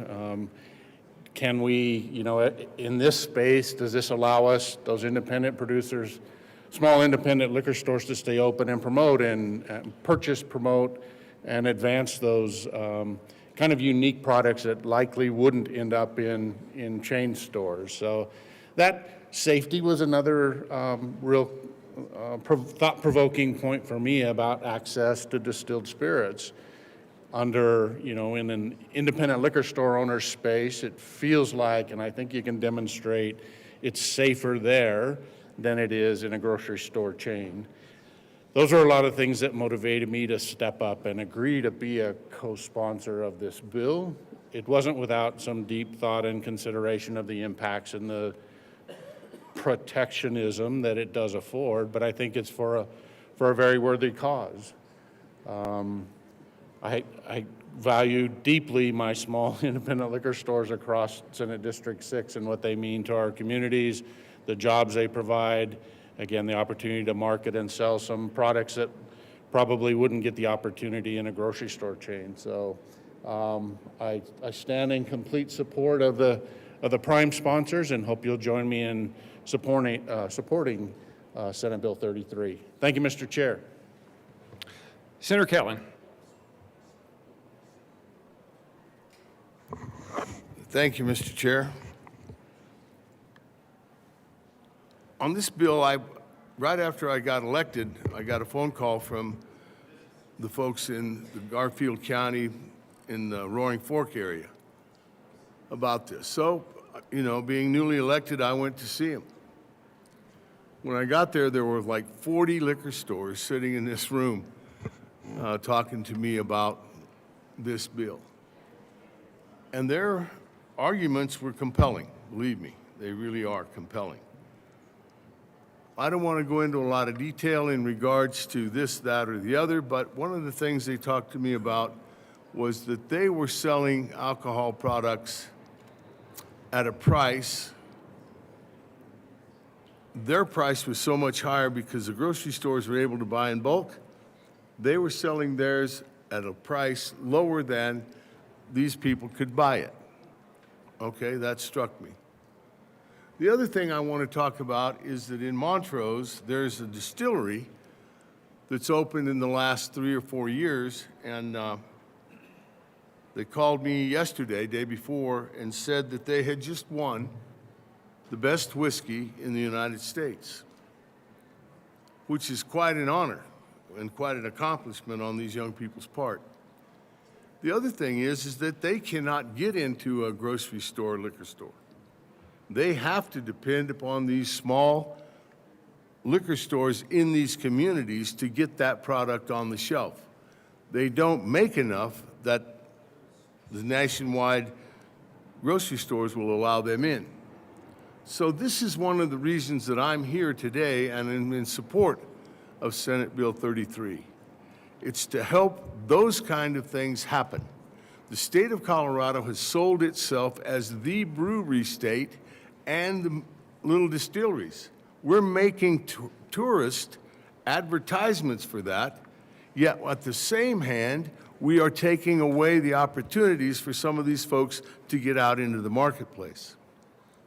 I'd like to be consistent with that.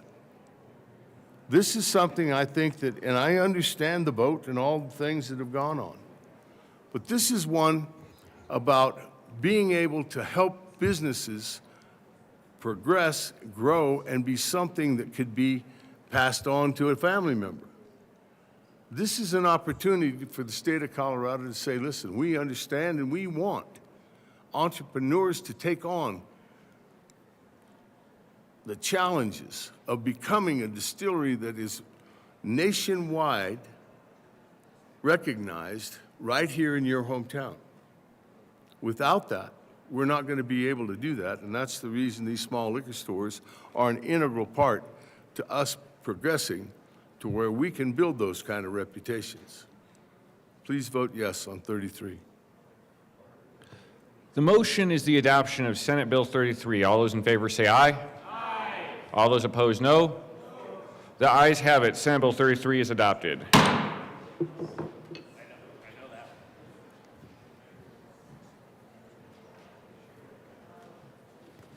Mr. Schaffler, will you please read the title to Senate Bill 37?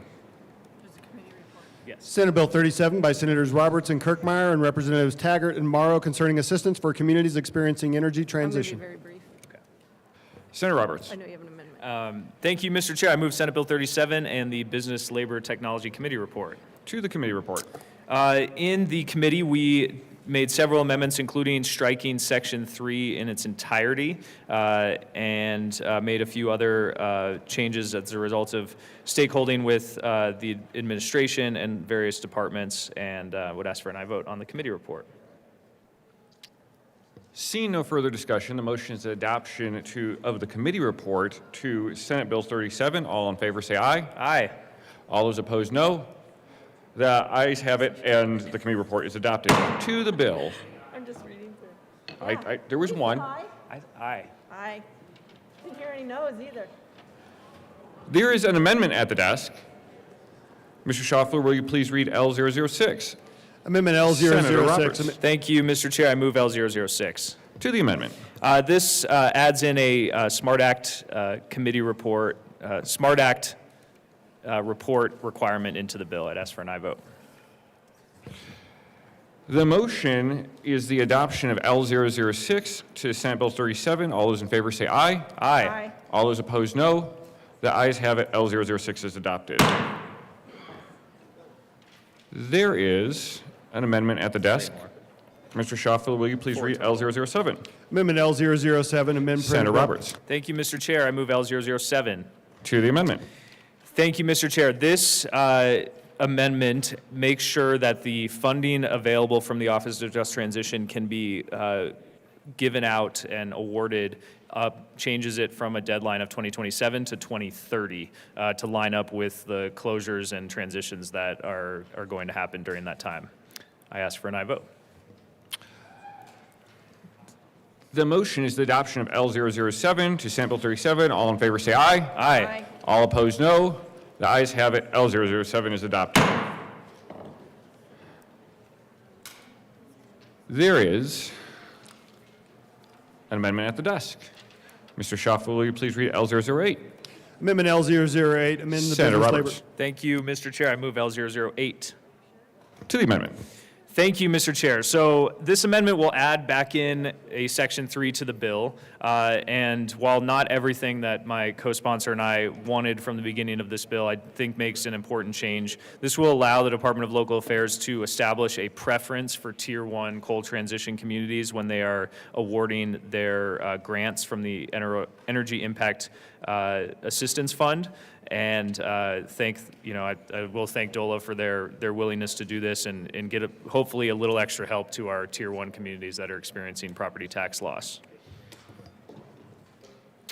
Further discussion on L008. Seeing none, the motion is adoption of L008 to Senate Bill 37. All those in favor say aye. Aye.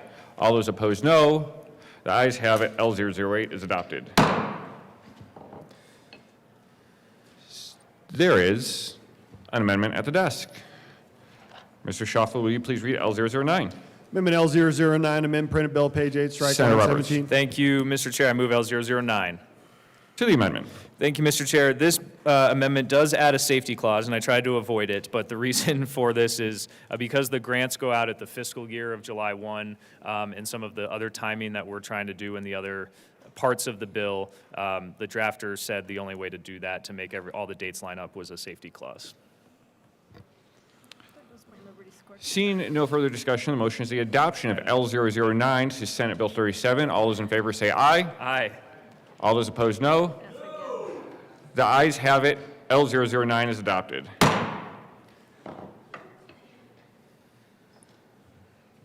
To the bills, Senator Roberts. Thank you, Mr. Chair. Thank you for bearing with me on the amendments there.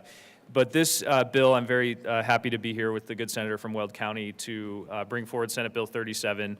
As you know, I represent several Tier 1 coal transition communities, and the Joint Budget Committee this past summer went and visited some of those communities up in northwest Colorado, which I'm very grateful for. And during their time there, the senator can talk more about it, some good ideas came forward. And I had been hearing about these ideas as well from locals in my district. And so what we're trying to do within this bill, as amended now, is make some important modifications to the Office of Just Transition to make them more responsive to the communities that are experiencing those transitions and allow the money that is going to be or has been and will be awarded from the office to be reflective of true community need. And so that's largely what Section 1 does, is make the office more accountable, more transparent, and more responsive to local needs. Section 2 is a very important provision for Moffett County and the city of Craig specifically. And then, as you heard, we are adding back in Section 3 to try to give these communities that need some assistance a little more preference in the existing DOLA grant process. We have a broad range of support from folks locally to environmental communities to economic development organizations, and think this bill, while a small technical step, will have a very large impact going forward. Senator Kirkmeyer. Thank you, Mr. Chair. I too am happy to be here with the good senator from Avon, and hopefully you'll all be able to support Senate Bill 37. This is an important bill. The JBC did go up and meet with folks up in northwestern Colorado, and we heard several stories of frustration in dealing with the Office of Just Transition. From Montrose to Nucla to Moffett County, they all had issues. So that's why we added in things here, like you'll see in this bill and in the amendment that we did to end that frustration. It provides clear timelines and transparency and ensures that the dollars will actually reach the communities in a way that they need them and get them quickly. So anyways, with that, it's just a good bill at this point. We're committed to protect and make work for the local communities, the Office of Just Transition, and the dollars that have been programmed to go to these communities that we, as a General Assembly, affected when we did all the changes with regard to the coal transition and closing down coal plants. So we have, no, I did not vote for that. Thank you, Mr. Majority Leader, for asking me that question. I'll just answer it on the mic. No, I did not vote for it. But at the same time, if we, as a General Assembly, are going to impact local government's economy by closing down coal mines and coal facilities, coal-powered facilities, then I think we have a responsibility to ensure that we are working with them to build back their economic resilience in those communities. So that's what this is about: clear, precise timelines, transparency, and accountability. It's a great bill. Please vote aye. Seeing no further discussion, the motion is the adoption of Senate Bill 37. All in favor say aye. Aye. All opposed, no. The ayes have it. Senate Bill 37 is adopted. Mr. Schaffler, will you please read the title to Senate Bill 45? Senate Bill 45 by Senator Marchman and Representative McCormick and Basnicker concerning the analysis of a statewide universal health care payment system. Senator Marchman. Thank you, Mr. Chair. I move Senate Bill 45 and the associated Health and Human Services Committee report. To the Health and Human Services Committee report. Great, thank you. In committee, we put some guardrails around the gifts, grants, and donations portion of this, specifically making sure that the collaborative and the analysis are not severable. One will not go forth without the other. Seeing no further discussion, the motion, the motion is the adoption of the committee report to Senate Bill 45. All those in favor say aye. Aye. All those opposed, no. The ayes have it. The committee report is adopted. To the bill, Senator Marchman. Thank you, Mr. Chair. So Colorado faces rising healthcare costs, access disparities, and coverage gaps that affect businesses, individuals, and our overall economy. SB 45 does not create a new system. It commissions an independent, evidence-based study by the Colorado School of Public Health to analyze multiple healthcare payment models, including public and private financing options.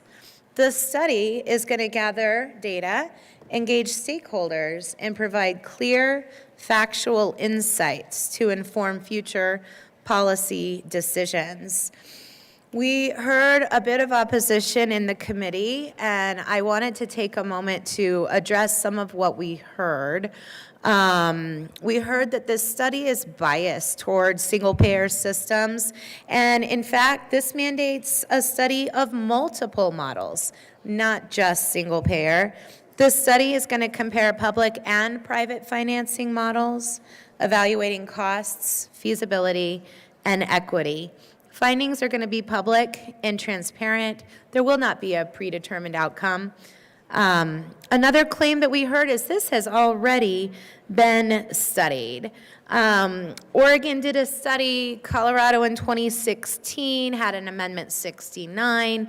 Those, in fact, did expand healthcare or examine healthcare financing, but they don't reflect the current economic conditions, the policy changes, or the cost-saving reforms in Colorado's system. Healthcare post-COVID has changed dramatically, and new data is essential to modern, fiscally responsible decision-making. We heard that this is too expensive, and I am pleased to say that this is funded by gifts, grants, and donations, so it does not require new taxes or any state budget in appropriations. We heard that this creates uncertainty for businesses, but the real uncertainty lies in doing nothing while healthcare costs continue to increase, burdening businesses, employees, and consumers. Again, heard about the Colorado voters have already rejected this in 2016, and just want to say that Amendment 69 was a very specific proposal for a single-payer system that included tax increases. This is not a policy change. This is just a study so that lawmakers have updated, comprehensive data on all healthcare financing options. So 265,000 Coloradans remain uninsured, with the numbers expected to rise due to the Medicaid drop-off. Rising healthcare costs are straining small businesses, and policymakers need credible, Colorado-specific research to make informed, fiscally responsible healthcare decisions. This is a study, not a policy change. It evaluates multiple models, not just single payer. It does not impose taxes or employer mandates. It is privately funded. It's not going to impact the state budget. And Colorado must be proactive in addressing rising healthcare costs. I urge your support of this important study. Thank you. Senator Frizzell. Thank you, Mr. Chair.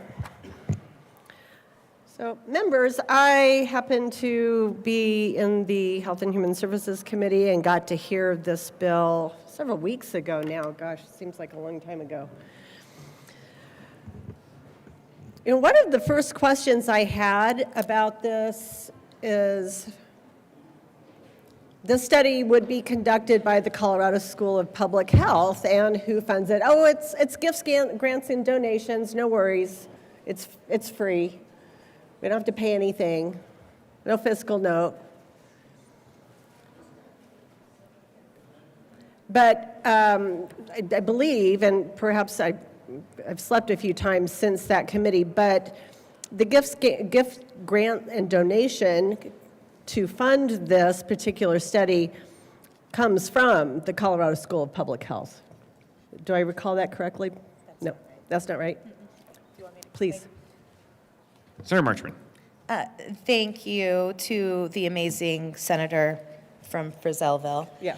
I would like to know where you're from. Sorry. Thank you. Great question. The gifts, grants, and donations come from other people, and they are distributed through the Colorado School of Public Health. So it's private gifts, grants, and donations that will all be transparent for where they came from. Great question. And Fantastic. the senator, I believe, from Parker? I live in Castle Rock, but I represent Castle Rock and Parker both, so it's all the same, you know, somewhere south. Senator from Douglas County, Frizzell. Douglas Countyville. That's awesome. Okay, thank you for clarifying that, because I think that's a really important thing, is where does the money come from for the gifts, grants, and donations going to the Colorado School of Public Health, which is part of the University of Colorado system and funded by the state of Colorado in great part, unless you count the football team, and that's a whole another thing. But I had a lot of comments and questions during the testimony that we heard on this bill, because we have had this conversation a lot. We have studied this a lot. We studied it in 2019, came back that it was going to be really expensive. The voters voted on it in 2016, and nearly 79% of people, the good voters of Colorado, voted no. That's pretty resounding to me.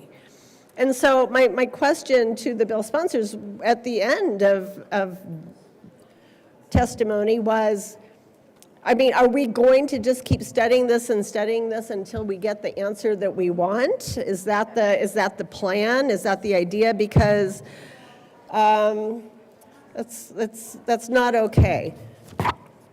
Single payer has been discussed all around the United States. My very fantastic, helpful aide printed out all sorts of articles for me going back. California's single payer plan costs $400 billion, twice the state's entire budget. This is the Colorado Care Measure Amendment 69 defeated soundly. Vermont abandons plan for single-payer health care. Why Bernie Sanders' single-payer health care plan failed in Vermont. We seem to have a solution in search of a problem, I guess. But I am not convinced that this is the path for the state of Colorado. I agree. We have folks that do not have health care in the state of Colorado. And some of that is by choice, and some of that is not by choice. We have so many systems in place to assist citizens if they do not have health care. One of which we keep handing over $5 million twice a year, basically, just down the street. We have systems in place, and imposing single-payer health care on every citizen in the state of Colorado to address the needs of a very small percent of the population is not the direction that we need to go. We have real problems with health care, I agree. But this is not the solution, in my opinion. And I ask for a no vote on this bill. Senator Rich.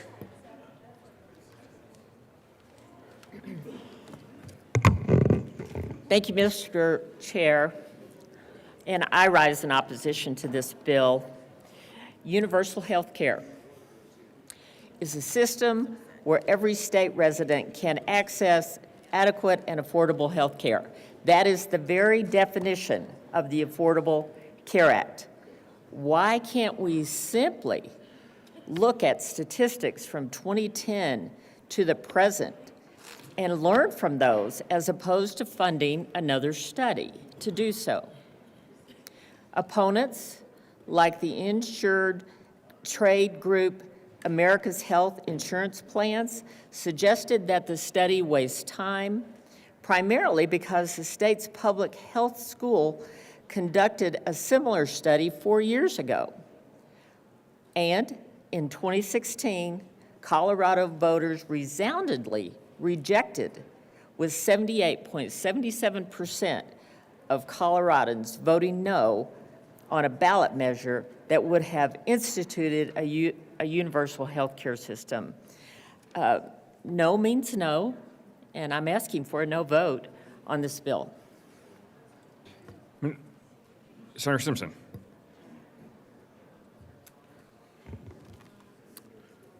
Thank you, Mr. Chairman. So I find myself conflicted trying to figure out, like I have a basic instinct that the single-payer healthcare system is not an appropriate path to follow, but I can tell you my constituents that might be watching or listening, I really have been flooded with requests to support the bill, and have said from the very beginning that, you know, I'll tell you kind of where I'm sitting before I tell you where I stand. And like, again, the concept of a single-payer system doesn't seem like the appropriate way to go. But I've also indicated I'm open to the conversation and will continue to take input. And again, over the last week, an abundance of input from my constituents that would like to see this piece of legislation move forward. And again, lots of conversations about 2016. We had a ballot initiative that would have considered a single-payer system that was defeated overwhelmingly. There was a healthcare task force commissioned in 2019 with a report in 2021 that I just want to highlight really just one sentence, two sentences out of the report. Introduction of a fully public, and this is from the report to the legislature, 1176, the Healthcare Cost Analysis Task Force report issued September 1st, 2021. Introduction of fully publicly financed and privately delivered healthcare system could yield significant healthcare savings. Sometimes that's all that gets reported. There's actually a comma there.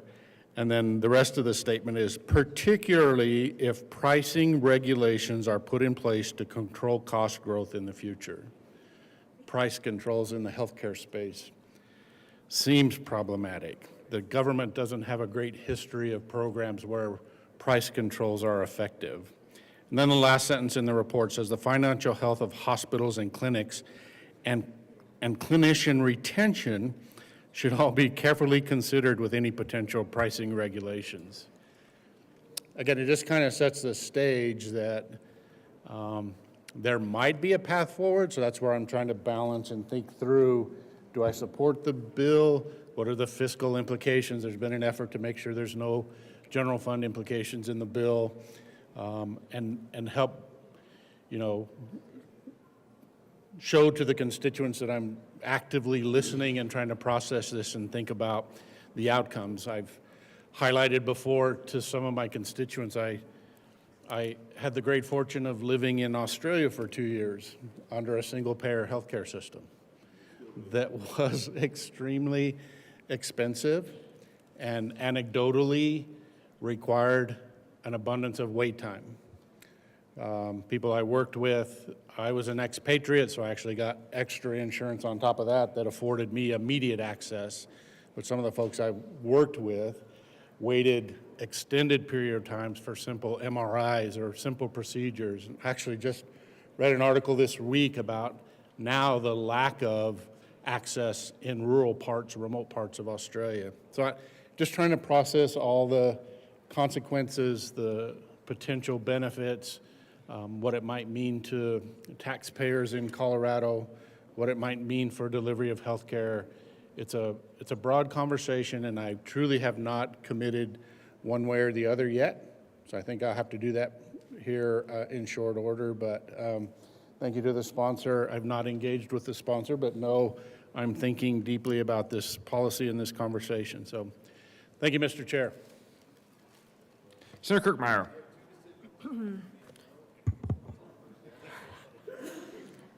Thank you, Mr. Chair. Okay, thank you. And just kind of building upon the costs of this. And I heard that there is, it appears, if you look at appropriations, that there is no appropriation since it's requiring gifts, grants, and donations that are received by the university and can be spent without an appropriation, which is great, and the university is an enterprise. So that's wonderful. Here's where there is actually a impact to the state's budget. It's in that database access, I believe that's where it's going to be in their cost component, where they say in here that they are going to, I'm in the fiscal note for 45 here, where they say that they're going to receive a $50,000 grant from the Healthcare Policy and Finance, who administers the All-Payer Health Claims Database Scholarship Grant Program, which is expected to grant them $50,000 to CU for the database access. And it does say this funding comes from existing appropriations. That's true. But what you also need to understand is that at the Joint Budget Committee, we're talking about eliminating the general fund money that goes to that program. So it is general fund money that would be actually funding that $50,000 grant. So while it's not a direct impact on our budget at this point, I'm just curious as to what would happen if the All Payers Claim Database Scholarship Grant Program does go away. And again, it's a may at this point. It's not an absolute. But if it does go away, where that $50,000 is going to come from for the database access that they're asking for. And quite frankly, if the database itself goes away and that we don't fund it and we don't fund the increase to it, and again, that would be general fund money. So, so it will be an impact one way or the other. The other thing that I just want to speak to is just building upon what the good senator from Alamosa was speaking to about the cost. I know everybody always thinks it's a great idea for government to have and to run their own health care insurance program. Not everybody thinks that way. And we already do this. We do this in this country. We do this in this state. And not very well. But right now, 1 out of 4 people in the state of Colorado are on Medicaid. I'm not sure how many people are on Medicare, but you need to start thinking about how many people are already on government-run healthcare systems. But I want to just take you back a little bit in the past 18 months where we went through the public health unwind, and we had to unwind people eligibility and take them off of Medicaid. I want you to just start thinking about back to all the stories you heard about how that was a disaster. Again, government-run healthcare insurance was a disaster. Part of the reasons when I asked like hospital folks about it, I'm like, why did we do so poorly here in this state? And the comment was, well, when we were unwinding people off of Medicaid, we did not do the soft glove, the soft touch to get them onto the state exchange. Again, healthcare run by the state now. We just don't do that great a job. And I don't know if you all heard or read the article this past summer. You know, to run our state health exchange, we put premiums on commercial insurance rates. And this year, in a year when affordability is at the top of everyone's list right after property taxes, 5 to 7% increase in commercial insurance premiums. So just because government's doing it doesn't mean it's free and doesn't mean it isn't costing us money. But again, I just want to point out, Medicaid, it's ran by HIPAA in this state. It takes up about 36%, 37% of our general fund budget to run this program. We cannot afford to go forward with a all-payer, universal pay system. We can't. And so, I'm just going to kind of echo what the good senator from Grand Junction talked about. When we know we can't afford it, what's there to study? And when we know that we're doing so poorly now, just a couple of weeks ago, we had a supplemental request in front of us, $55 million additional general fund dollars in that supplemental because of the extreme costs that Medicaid is costing this state. We have expanded eligibility well beyond the 135% approximately federal poverty level that the federal government talks about for Medicaid. We've expanded that. We've gone into it. We have the CHIP program. We have the Covering All Colorado programs, which isn't Medicaid, but it's Medicaid-like apparently, but it's state funded. That program, when it was put in place, was supposed to only cost us about $2 million of general fund the first year, and going up to somewhere like $6-7 million of general fund. We're now being told that program, and again, Medicaid-like, so this is us. This is all on us. There is no federal match. This is going to cost us probably about $51 million in the next fiscal year. We don't have the money to do this. It's not there.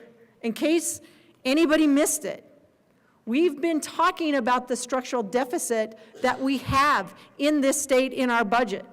So when I'm looking at the Department of Healthcare Policy and Financing's budget, and I understand that it's 36 to 37% of our general fund goes into this one department, and we need to cut anywhere from, who knows, $600 million to $1 billion, it's going to be pretty difficult, but we're going to have to make cuts to the program that's going on right now because we can't afford it. Because you know what happens on February 15th? New numbers roll in. New numbers on how much more it's going to cost us in this fiscal year to fund Medicaid. How much more it's going to cost us in general fund? It's another about $150 million. And I hope you all recall, I told you that we have $257 million less in our reserve in this fiscal year. That is adding to our structural deficit. Another 150 puts us well over $400 million short in our reserve. That means we start $408 million approximately in the hole for the 25-26 fiscal year. Right now, we're looking at programming close to $5 billion. $5 billion of our general fund money in 25-26 to healthcare policy and finance for Medicaid. $5 billion. In this last year, because of increased utilization, even though approximately 572,000 individuals were determined ineligible for Medicaid, we still had huge increases. So a $55 million supplemental, $150 million supplemental coming your way, that's $200 million that we had to find in this year. Because we have to true that up. But just to give you an idea, the Child Health Plan Plus cost an additional approximately $30 million because of projected enrollment. That's what we're planning on for next year. The Office of Community Living, a net increase of approximately $3 million. General fund. Medical services premiums. These are those Medicaid dollars. They're all Medicaid dollars, but these are those premiums. We're anticipating in the next fiscal year that we're going to have an increase in medical services premiums. In behavior health, looks like we may have a net decrease. But as we go through this and we're looking at it, we are looking and anticipating increases. Our budget, general fund budget, is anticipated to increase. Oh, I'm looking in the wrong year. Sorry, but our general fund budget is expected to increase this year, in this current fiscal year, for healthcare policy and finance, to fund Medicaid, to fund Medicaid-like programs, to fund the expansion in Medicaid, to fund the CHIP program, the Child Health Care Plan Plus, we will be at 36% or more of our general fund revenues. We can't afford this. And it's not like this just is a one-year deal. This will go on. We anticipate Medicaid to keep increasing because utilization keeps increasing. But I also want you to understand with regard to this department, over the course of the last 6 years, their general fund appropriations, adjusted for inflation, have increased by 32%. This is a government-run healthcare program. But in our state, it's increased by 32% adjusted for inflation, general fund appropriations over the last 6 years. Over that same period, adjusted for inflation, our state appropriations, our state revenues, 11.3%. Hence why we're in a structural deficit. This department, who runs these programs, 1 in every 4 individual is on this in the state already, and probably growing, has increased their FTE by 84%. These numbers are all in the budgets. 84%. That's what they've increased their FTE by. There is no way we can afford an additional program in this state, an additional government-funded program, funded by the state of Colorado. We can't afford it. Right now, we're trying to decide at the Joint Budget Committee where to make cuts. Last week, on a Thursday afternoon, I think it took us 4 hours to figure out how to get to $7 million in cuts. We have to make substantial cuts, not just to the number of employees, not just to the personal services line, but to programs. That will include things like those Medicaid expansions, because we can't afford them. That will include probably the Behavioral Health Administration. It will probably include cuts to universal preschool program. It will include cuts to all of those education grants that are out there. We have to find major cuts in our budget now. We can't afford this now. We won't be able to afford it in 18 months from now, in 2 years from now. It just doesn't make sense. But again, the other thing is, in the fiscal note, clever way to hide it, and I'm not talking about by the good senator from Loveland, but within the fiscal note, the bill increases expenditures, but it also asks for $50,000 out of a fund that is funded by state general fund money. And it's, at this point, on the chopping block. So with this, I would just urge a no vote on Senate Bill 45. Senator, we have a queue, so we have Senator Marchman, go ahead.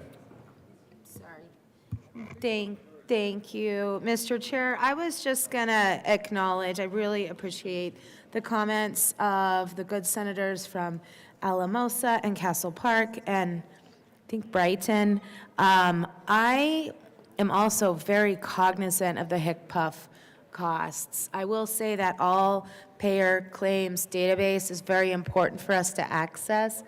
So I'm looking at entertaining an amendment to have that $50,000 also be available via external gifts, grants, and donations. I wasn't trying to be sly in not talking about what the general fund was, and appreciate my colleague talking about that $50,000 because it is real.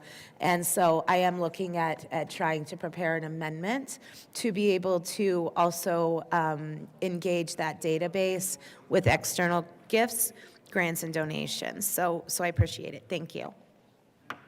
Senator Simpson. Thank you, Mr. Chair.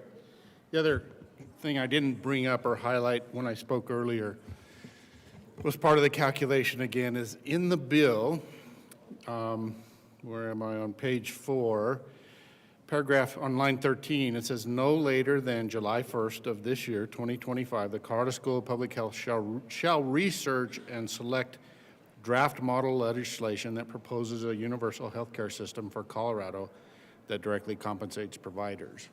Like, I would have a lot better comfort in this if I actually saw the legislation that they're gonna evaluate and study. Like, we've only had this potential bill here in this body for the last 3 years.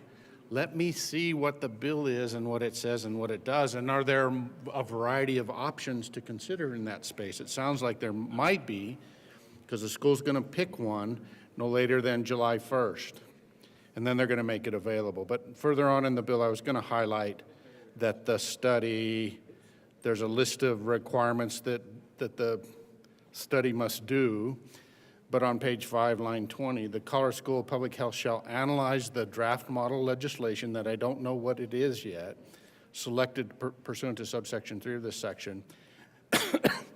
The analysis may include an estimate of the first, second, fifth, and 10th year costs for operating a universal health care system.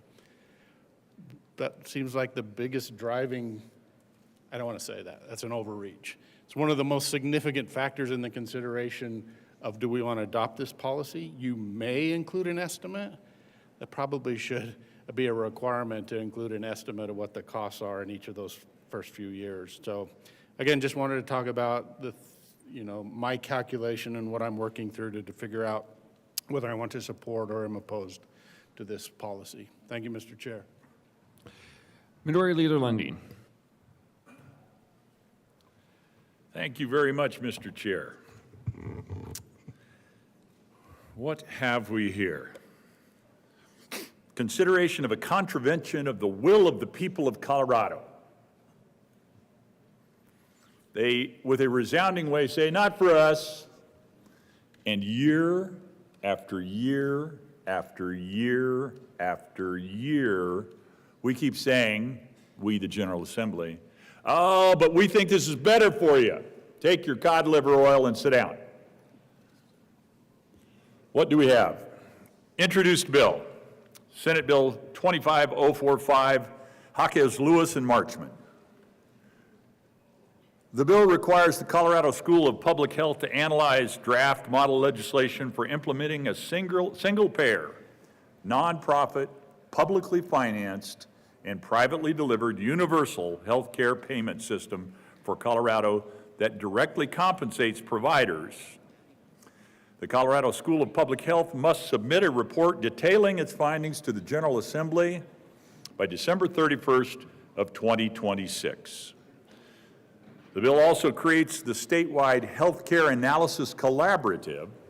In the bill, that's called the Analysis Collaborative, consisting of 20 members invited by the Executive Director of the Department of Health Care Policy and Financing, 4 members of the General Assembly appointed by the President of the Senate, the Minority Leader of the Senate, the Speaker of the House of Representatives, and the Minority Leader of the House of Representatives, and the Commissioner of Insurance and the Chief Executive Officer of the Colorado Health Benefit Exchange, or any designee of the Commissioner and Chief Executive Officer. You want to make sure to get the department heads and the bureaucrats involved in this study, or they won't get what they want. The Analysis Collaborative is created for the purpose of advising the Colorado School of Public Health during the analysis. So how do we go about doing that? We spend a bunch of money. Almost $300,000 in 24-25 and another $115,000 in 26-27. You have heard it argued that will be gifts, grants, and donations, but there's a $50,000 that's inescapable. An amendment may be coming to deal with that. I will spend some time explaining how money is fungible. And no matter who puts the money in, the taxpayers pay the money out. You can collect it from a foundation, you can collect it from a for-profit entity that seems to want things to come this way because they might have a pecuniary interest in that. You can collect the money from a wealthy individual who says, you know what, I lived under socialism for 50 years and I thought it was the best economic system possible. I think we should have more of that in America. Oh, wait. You're never going to find somebody who lived under socialism for 50 years that would say that. History has told us time and time again, centralize it and hand it to the government, and it will fail. But the reality is, no matter who gives that money in, it's the taxpayers that pay the money out, because money's fungible. It all ends up sloshing around in the big entity, whether it has multiple silos that are financed independently or not. It tends to either crowd out investment in one way or provide funding in another way. So let's turn to the fiscal note. Senate Bill 25045, Healthcare Payment System Analysis. Prime sponsors, Senators Jaquez Lewis and Marchman. Reading from the fiscal note. The bill requires the Colorado School of Public Health and the University of Colorado, with the assistance from a newly created analysis collaborative, to create a report on model legislation for a universal single-payer healthcare system. Well, let's talk about considering it. What if we're considering the wrong thing? Let's evaluate. What is the model legislation? We all work in the land of legislation. It's our job. And one piece of model legislation, we'll call it model legislation A, can be fundamentally different, and it must be answered before we determine whether or not we're going to pursue this. Well, what do studies tell us? We've already studied this once. 2021, reading from the document, summary table of healthcare financing report prepared by the Colorado School of Public Health, sound familiar?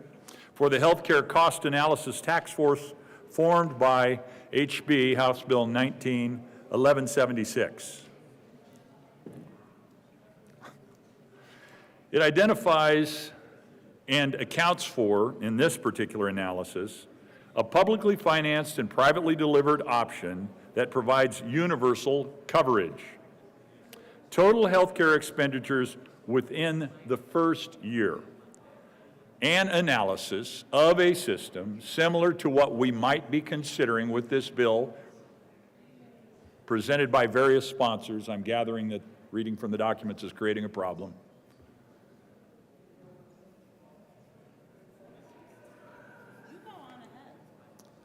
The total amounts from this 2021 system or analysis between $34.6 billion. What's the budget of the state of Colorado in this year, 25? About $44 billion. This analysis for this universal payer that is the endpoint desired by this study, that is the first step on a journey of 1,000 miles that has been brought before this chamber year after year after year. $34 billion, $34.6 billion to $37.7 billion. This is a 2021 study. The world has moved on since 2021. Let's adjust that $37.7 billion into 2025 dollars.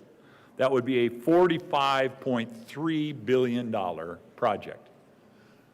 The desired outcome of this particular project in this year, based on a study from 2021, a sister or a cousin or a stepfather of the bill that is being considered now, is bigger than the budget of the state of Colorado, general fund and all funds combined. Doesn't include enterprises. You almost double the size of state government when you add those enterprises in.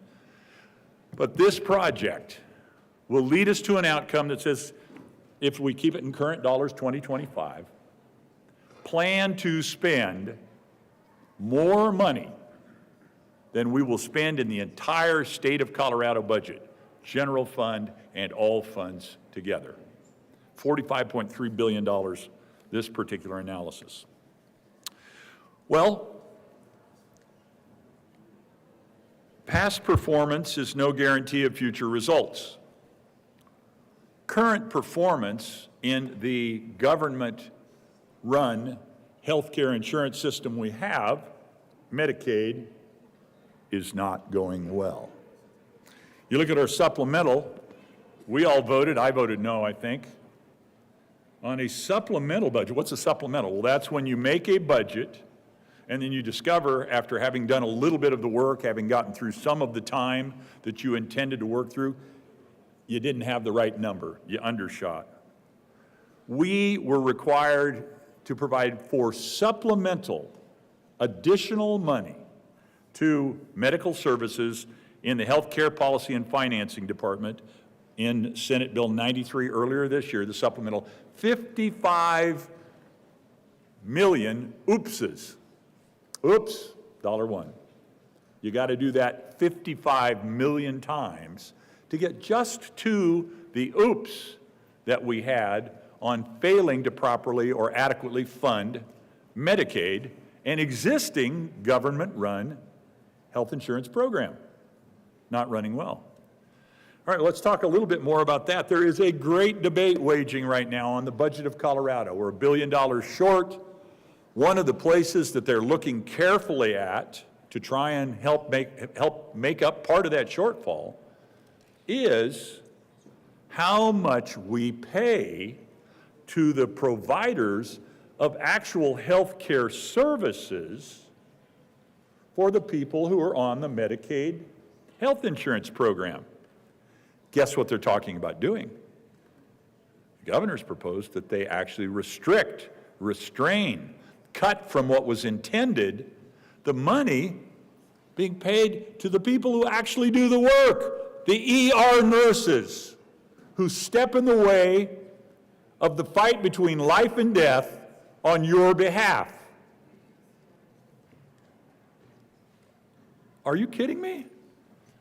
We're already talking about making it less inviting, less attractive, less appropriately rewarded to be an ER nurse under the existing government-run medical insurance system?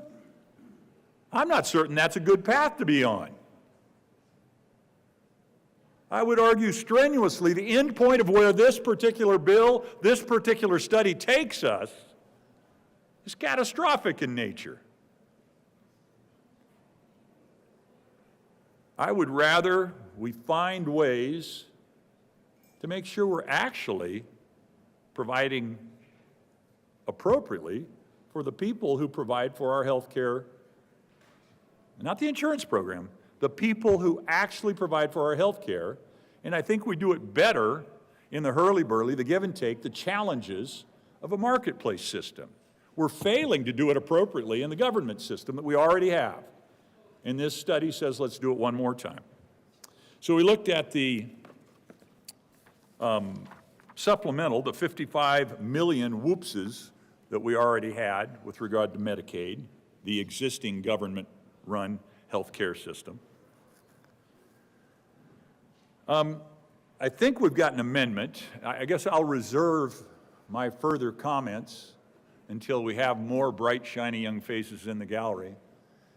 And I will wait to interact on the amendment, and I do have, Mr. Chair, some final thoughts, but I'll reserve those until we actually have, we may have a beneficial or meaningful movement in the debate, in the policy conversation. I seek to engage on that, so I will step away. Thank you, Mr. Chair.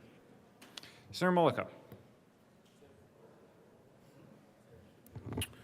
Thank you, Mr. Chair, and thank you to the sponsors. I know she's continuing to work on this policy and to try to address, I think, some of the concerns that she's hearing in debate today, and so really appreciate that. And thank you to the good senator from Monument, who, in all honesty, is bringing up valid concerns.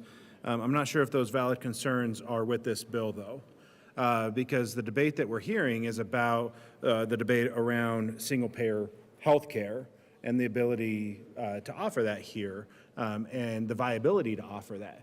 And I think that that is valid concerns. I think that we've heard from the voters that they are concerned about the cost of it. We did see the voters turn that down.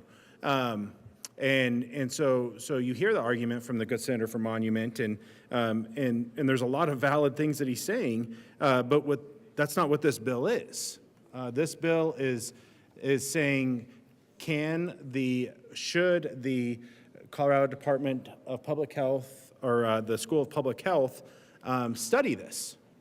Now, in academia, there's a lot of things that they study, and we've actually even heard a bill. I think there's a bill that's coming back this year, but a bill that didn't make it last year that wanted to study, the pain of fish, the pain that fish feel. And I didn't agree with that. I don't know how you do that, but that's academia, and they do study things, and they look at things. It doesn't mean that it comes to fruition. It doesn't mean that the policy happens, but I think that there's a case to be made that it's not a bad thing to look at things. It's not a bad thing to analyze things. And so a lot of the debate that I've been listening to is the concerns with single-payer healthcare, which that's going to be a huge debate if that comes before this body, and it should be, because it's a big dollar amount, and it's health care for people and some of our most vulnerable members of our state. But again, members, I want to focus on the bill that's before us. And the bill that is before us is to say, can we look at it? Should the School of Public Health look at it? Can they analyze it? And can they do that without using state dollars? Can they use that with public or with private grants and donations? And I know there's $50,000, and it's my understanding that there's an amendment to even address that. But I would just encourage us to try to really look at this bill and not go beyond this bill in looking at it, because I do think there is a broader debate to be had when it comes to single-payer health care. But really what this bill is doing is it's saying, should we analyze it, can we look at it, not necessarily do we implement it. And once we get to that debate, if we ever get to that debate, then I do think that we have a much larger debate. But to me, that's not what this bill is. This bill is really just saying, should we look at it, should we analyze it, and not use state dollars to do that. And for that, I am a yes, and I would ask for you to be a yes. Minority Leader Lundin. Thank you very much, Mr. Chair. I step in to engage in response, I guess, in an echo to a response, a reasonable response to some comments that I was making earlier. There is a phenomena that is known in human nature. It's the Baader-Meinhof phenomena, or it's more commonly called the frequency illusion. This is a cognitive bias that occurs after noticing something for the first time. You start to see it everywhere. I remember when I was a kid, my parents bought a station wagon, and I didn't know station wagons existed, and then all of a sudden every car on the road was a station wagon. The Baader-Meinhof phenomenon. It creates the impression that the item or the concept is suddenly more common, even though actually the frequency of it hasn't changed. Another relevant concept is the mere exposure effect. And all of these things lead to what is ultimately known as confirmation bias. And so what we're talking about here is, why is it that when I start studying a new car, or someone starts studying a new dress, or someone starts studying that incredibly cute puppy, you end up with the puppy or the dress or the car? It's just the way it happens. And when that happens to you, when you end up with that new car in the driveway, that new dress in the wardrobe, that new puppy dog, oops, making a mistake on the kitchen floor, you can blame it on the Baader-Meinhof phenomenon. And that is exactly why I'm standing here stamping my feet saying no to this particular study. It smells like a new car, looks like a new dress, and it's as cute as a baby dog, a new puppy. So I must object, and I argue that as we engage in this, oh yeah, maybe it's an interesting study, and oh yeah, maybe it puts us down a pathway, another step unto a predetermined outcome that I will tell you right now, I've studied in the literature, thankfully I've never lived under it, daughter-in-law was reared in Canada, and she has told stories. She told stories of a cousin of hers who went to the obstetrician, found out she was pregnant, and the obstetrician said, great, we'll schedule your next appointment for 10 months hence. Ba-dum-bum. Waiting in line for medical care, for health care, is a phenomenon of single-payer outcomes, and that's why I object to this. Back to the previously scheduled debate and a potential amendment. Thank you, Mr. Chair. Senator Malka. Thank you, Mr. Chair, and I appreciate the good Senator for Monuments comments. I don't know if he has the same fear of his wife that I have of my wife when she wants a new dress or something new, and I will say that I have shopped a lot of cars I can't afford in my day, and that doesn't mean that you necessarily buy them, but I appreciate it because we are getting back to the debate of the bill, which is that we are looking at it, and that it's not necessarily that we're buying that new car, it's not necessarily that we're doing this, and I think the key thing, too, that I want everyone to remember, that when we look at single-payer health care in this state, and that no matter what comes out of a study, that at the end of the day, the voters still have to decide. And that yes, we debate and we can have that conversation down here, but the voters still have to decide. And I think that, you know, in my opinion, I think that we should trust the voters. And so so I think that it's important that we look at this and that we discuss that Senate Bill 45 is truly a study, and that we are directing the School of Public Health to make that study not using any federal dollars. But I just want to remind everyone that I know me personally, when, you know, there's a number of cars and things that I've looked at in my own life that you know, you end up not being able to afford, and you move on and you find something else. But at the end of the day, I think it's a worthwhile study to have, and want to thank the sponsor for bringing it again. Senator Marchman. I appreciate my colleagues. I feel like that was a big drum roll leading to the amendment that we have before us. So without further ado. There is an amendment at the desk. Mr. Schaffler, will you please read L003? Amendment L003. Senator Marchman. Thank you, Mr. Chair. I move L003. To the amendment.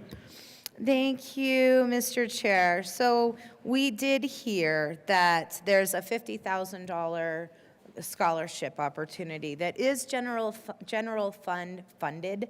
I was mistaken when I said that there was no general fund. What this amendment does is it allows us to still access this crucial database without relying on direct state appropriations. There will be no taxpayer income impact, so the funding will come entirely from external sources. And it just strengthens this study because this database is really important. It's updated, it's Colorado specific. So I appreciate your consideration of this important amendment. Minority Leader Lundin. Thank you very much, Mr. Chair. Take it or leave it. I do appreciate, I always appreciate debate. I think it sharpens our attention on the issue before us. Sometimes we make amendments that are material in their nature. Other times we make amendments that are gingerbread on a bill or just window dressing. Take it or leave it. This particular amendment, my argument remains the same. Whether it's gifts, grants, and donations or general fund dollars, when we're interacting with a state government, a state agency, a state operation of some sort, the principle of fungibility of money means that it is just supplanting money that would have been used elsewhere, and so other monies get spent at the expense of the taxpayer, even though there is money being provided from an outside source. It does not actually lessen the burden on the taxpayer. How does that function? Well, every dollar is equal to another dollar, and as they move from account to account and purpose to purpose inside any organization, in this case you could look at the organization as big as the state of Colorado, the state government itself across all departments. The reality is The fungibility of money means that any dollars being spent are the same as taxpayer dollars being spent. So Amendment 3, the sponsor argues that it relieves us of the financial burden. I argue it simply does not. It just will supplant other money that's being spent elsewhere. The motion before the body is the adoption of L003 to Senate Bill 45. All those in favor say aye. Aye. All those opposed, no. The ayes have it. L003 is adopted.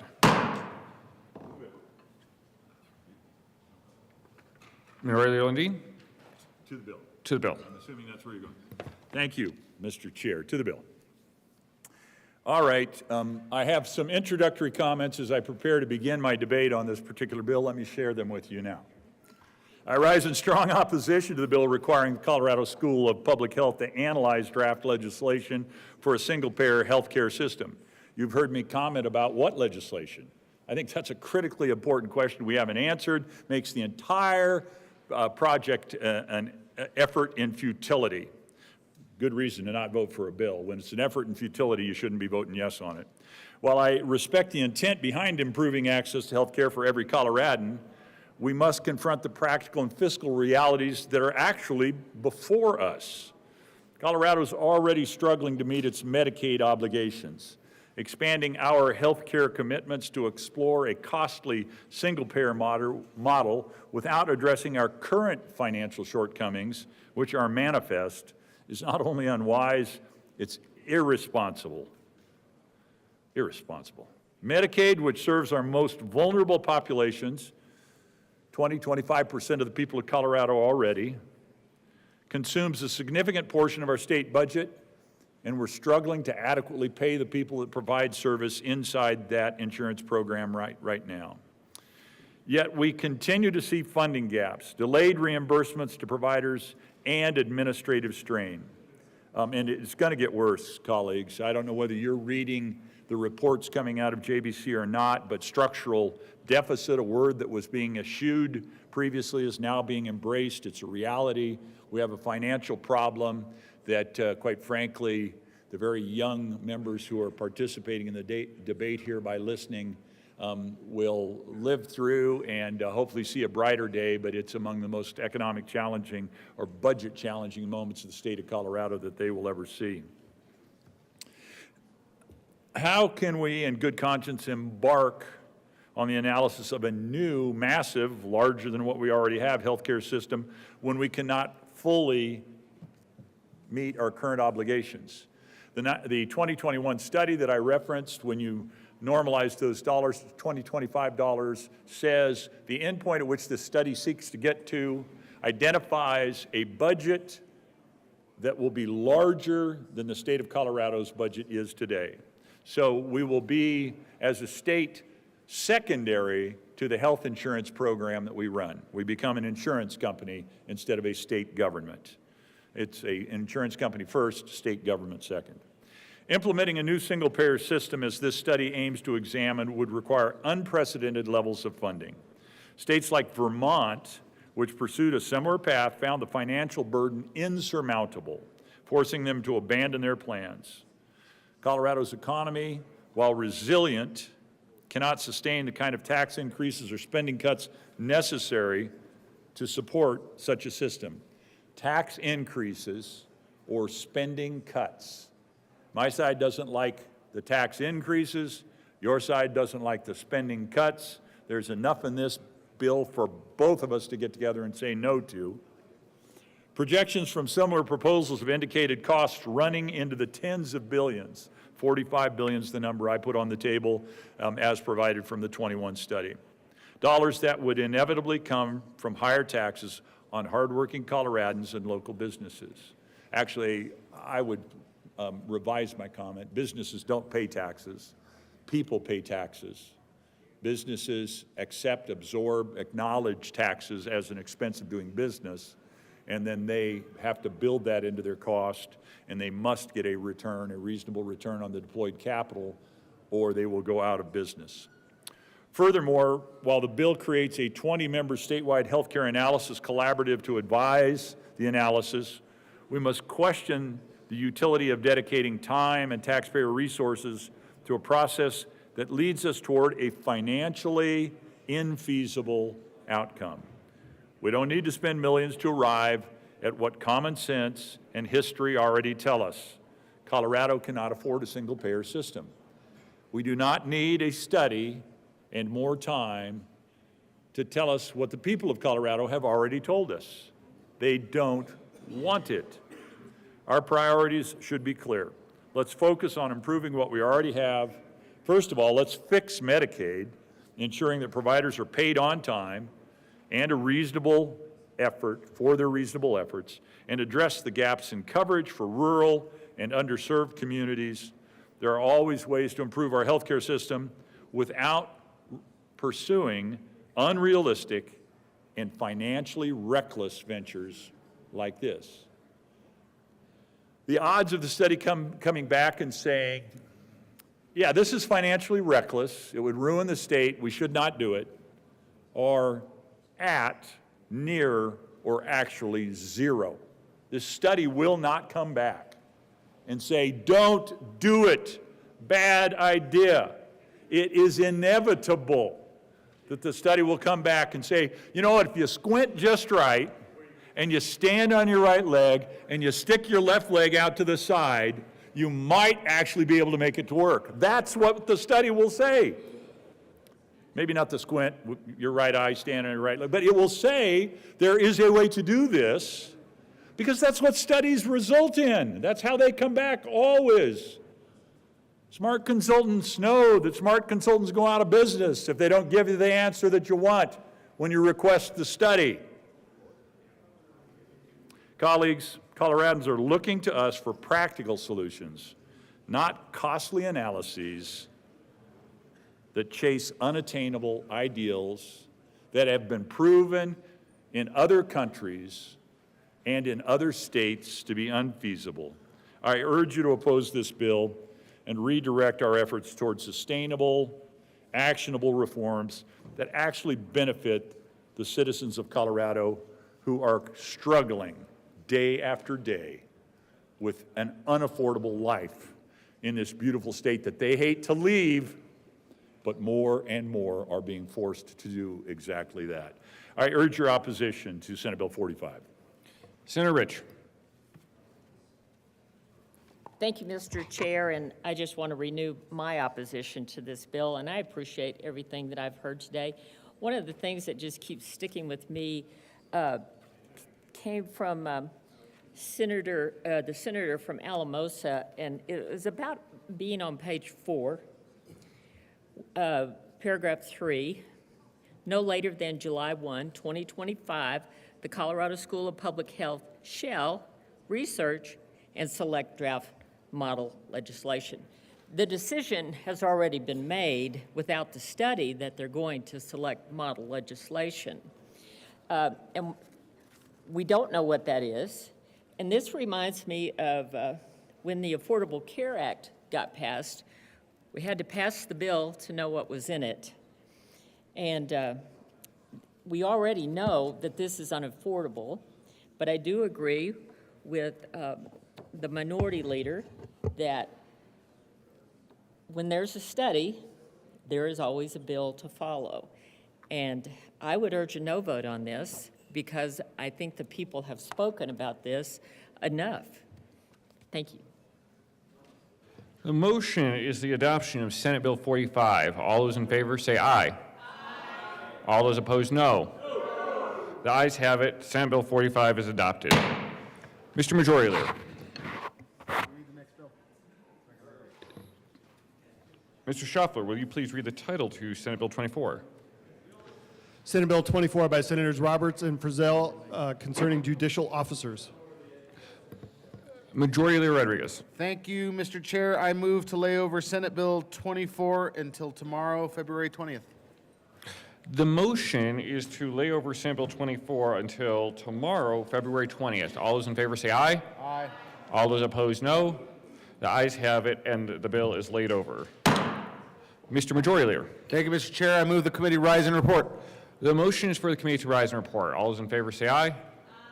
All those opposed, no. The ayes have it. The committee will rise and report.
Senate will come to order. Senator Henriksen.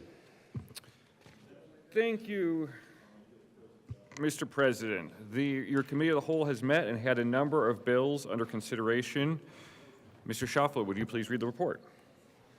February 19, 2025. Mr. President, your committee of the whole begs leave to report is that under consideration the following attached bills, being the second reading thereof, and makes the following recommendations thereon.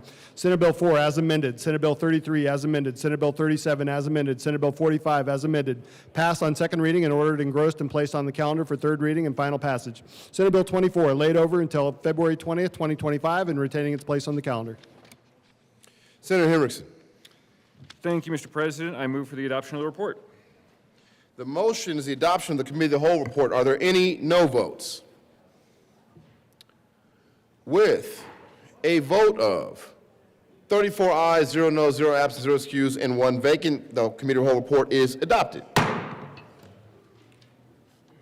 Senate Bill 4 is amended, Senate Bill 33 as amended, Senate Bill 37 as amended, Senate Bill 25045 as amended, passed on second reading.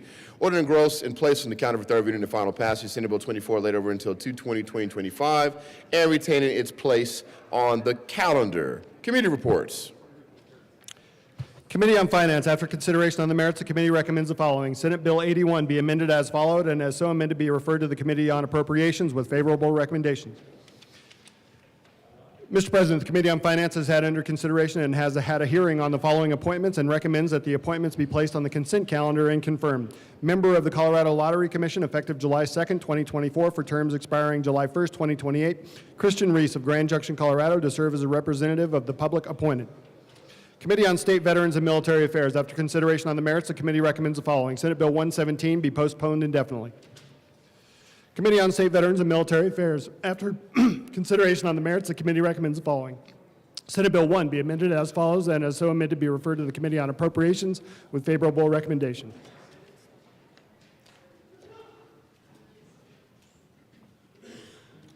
Message from the House.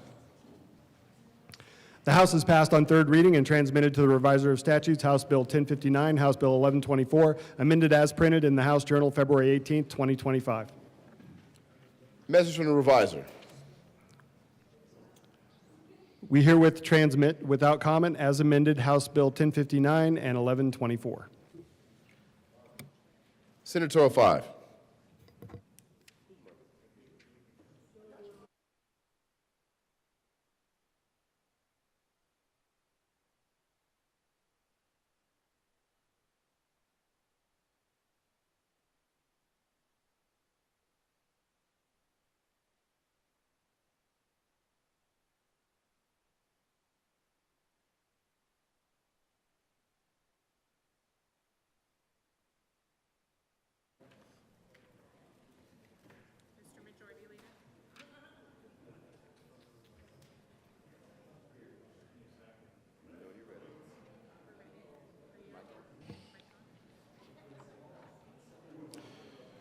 Introduction of bills.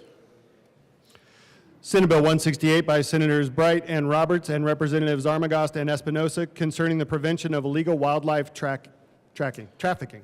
Agricultural and Natural Resources. Senate Bill 169 by Senators Judah and Peltonar and Representative Zakai concerning the implementation of a restaurant meals program for certain recipients of the Supplemental Nutritional Assistance Program. Agricultural and Natural Resources. Senate Bill 170 by Senators Amabile and Kirkmeyer and Representative Byrd and Sirota concerning a state-funded response to genetic testing backlogs. Appropriations.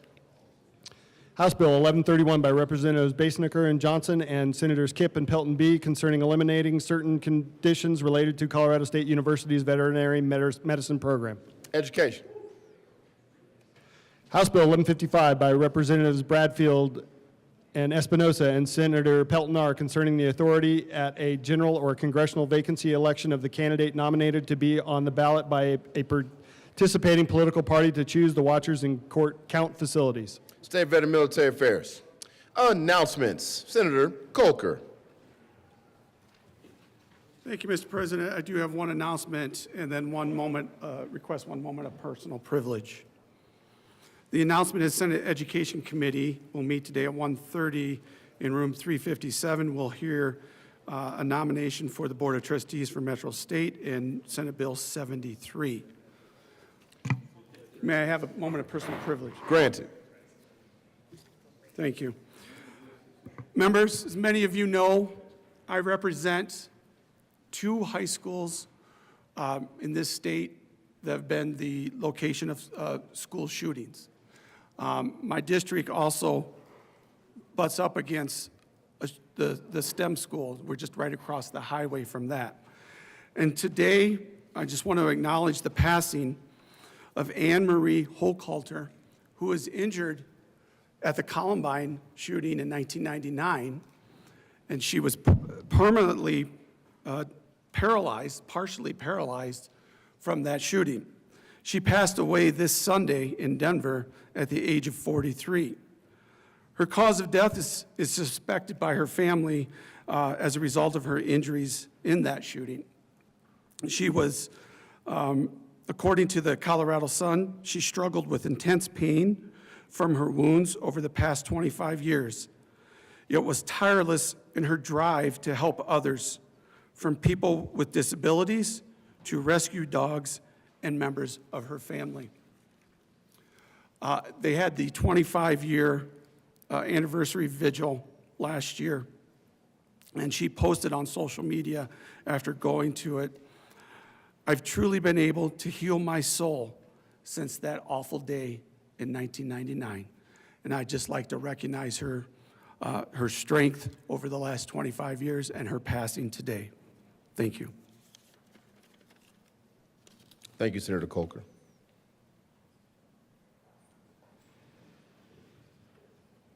Senator Catlin.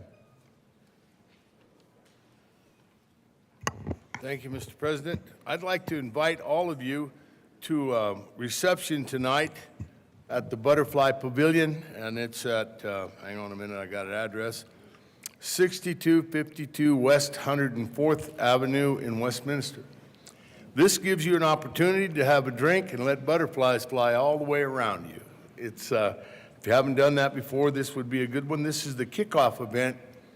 It's sponsored partly by the Colorado Ag Leadership Program, which my boy is deeply involved with. So if you get a chance, come out and give him a hard time. But this is the start of the Ag Forum, the Colorado Ag Forum that starts tomorrow. If you do get a chance, I'd love to see you out there. This will be a special night. Thank you. Thank you. Senator Marchman. Thank you, Mr. President. Today is Student Physical Therapy Advocacy Day. Physical therapy is something I do a lot and is proven to reduce long-term health care costs by solving the problem instead of masking symptoms. There are a number of PTs and PTAs representing a lot of great schools around the state today. I think they've already gone to go explore the Capitol, but they're wearing orange ribbons today. So if you have an opportunity to speak to them, please do. Thank you. Thank you. Senator Liston. Thank you, Mr. President. Members, if you are going to go to the event up in Westminster, or you don't want to go to the event, there is a very good event that is coming up. Our good friends who are the engineers, the American Council of Engineering Companies, ACEC, is having an event just around the corner at the Urban Cowboy, which is, I believe, at the 16th and Grant. It's the old mansion. These are, you've met some of these good engineers. They're very smart people, at least most of them are. And anyways, you're definitely invited to the ACEC reception tonight. It's just a couple blocks away. Starts at 5 to 7:30 at the Urban Cowboy is what it's called. You're invited. Thank you. Thank you. Senator Roberts.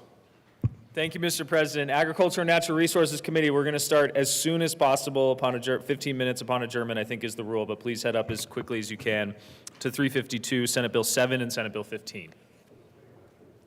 Senator Mulliken. Thank you, Mr. President. Senate Health and Human Services Committee, we will be meeting 15 minutes upon adjournment in the old Supreme Court. We are not hearing Senate Bill 118 or Senate Bill 78. We'll only be hearing Senate Bill 151. Thank you. Senator Winter. Thank you, Mr. President. Senate Transportation and Energy Committee will be meeting at 1:30. I apologize. At 1:30, given that upon adjournment committees are done, or as soon thereafter as possible, and we will be hearing Senate Bill 141 and Senate Bill 4011. Senator Weissman. Thank you. This is to announce the business of the Judiciary Committee this afternoon at 1:30 or whenever adjournment committees are done, whichever is later. We have 3 bills on our agenda. They are Senate Bill 86, 79, and 20 in that order, and we're in the old Supreme Court room. See you there. Thank you. No further announcements. Majority Leader Rodriguez. Thank you, Mr. President. I move the Senate adjourn until 9 a.m. on Thursday, February 20th, 2025. Heard the motion. All those in favor say aye. Opposed, no. The ayes have it. The Senate will adjourn until 9 a.m. on Thursday, February 20th, 2025.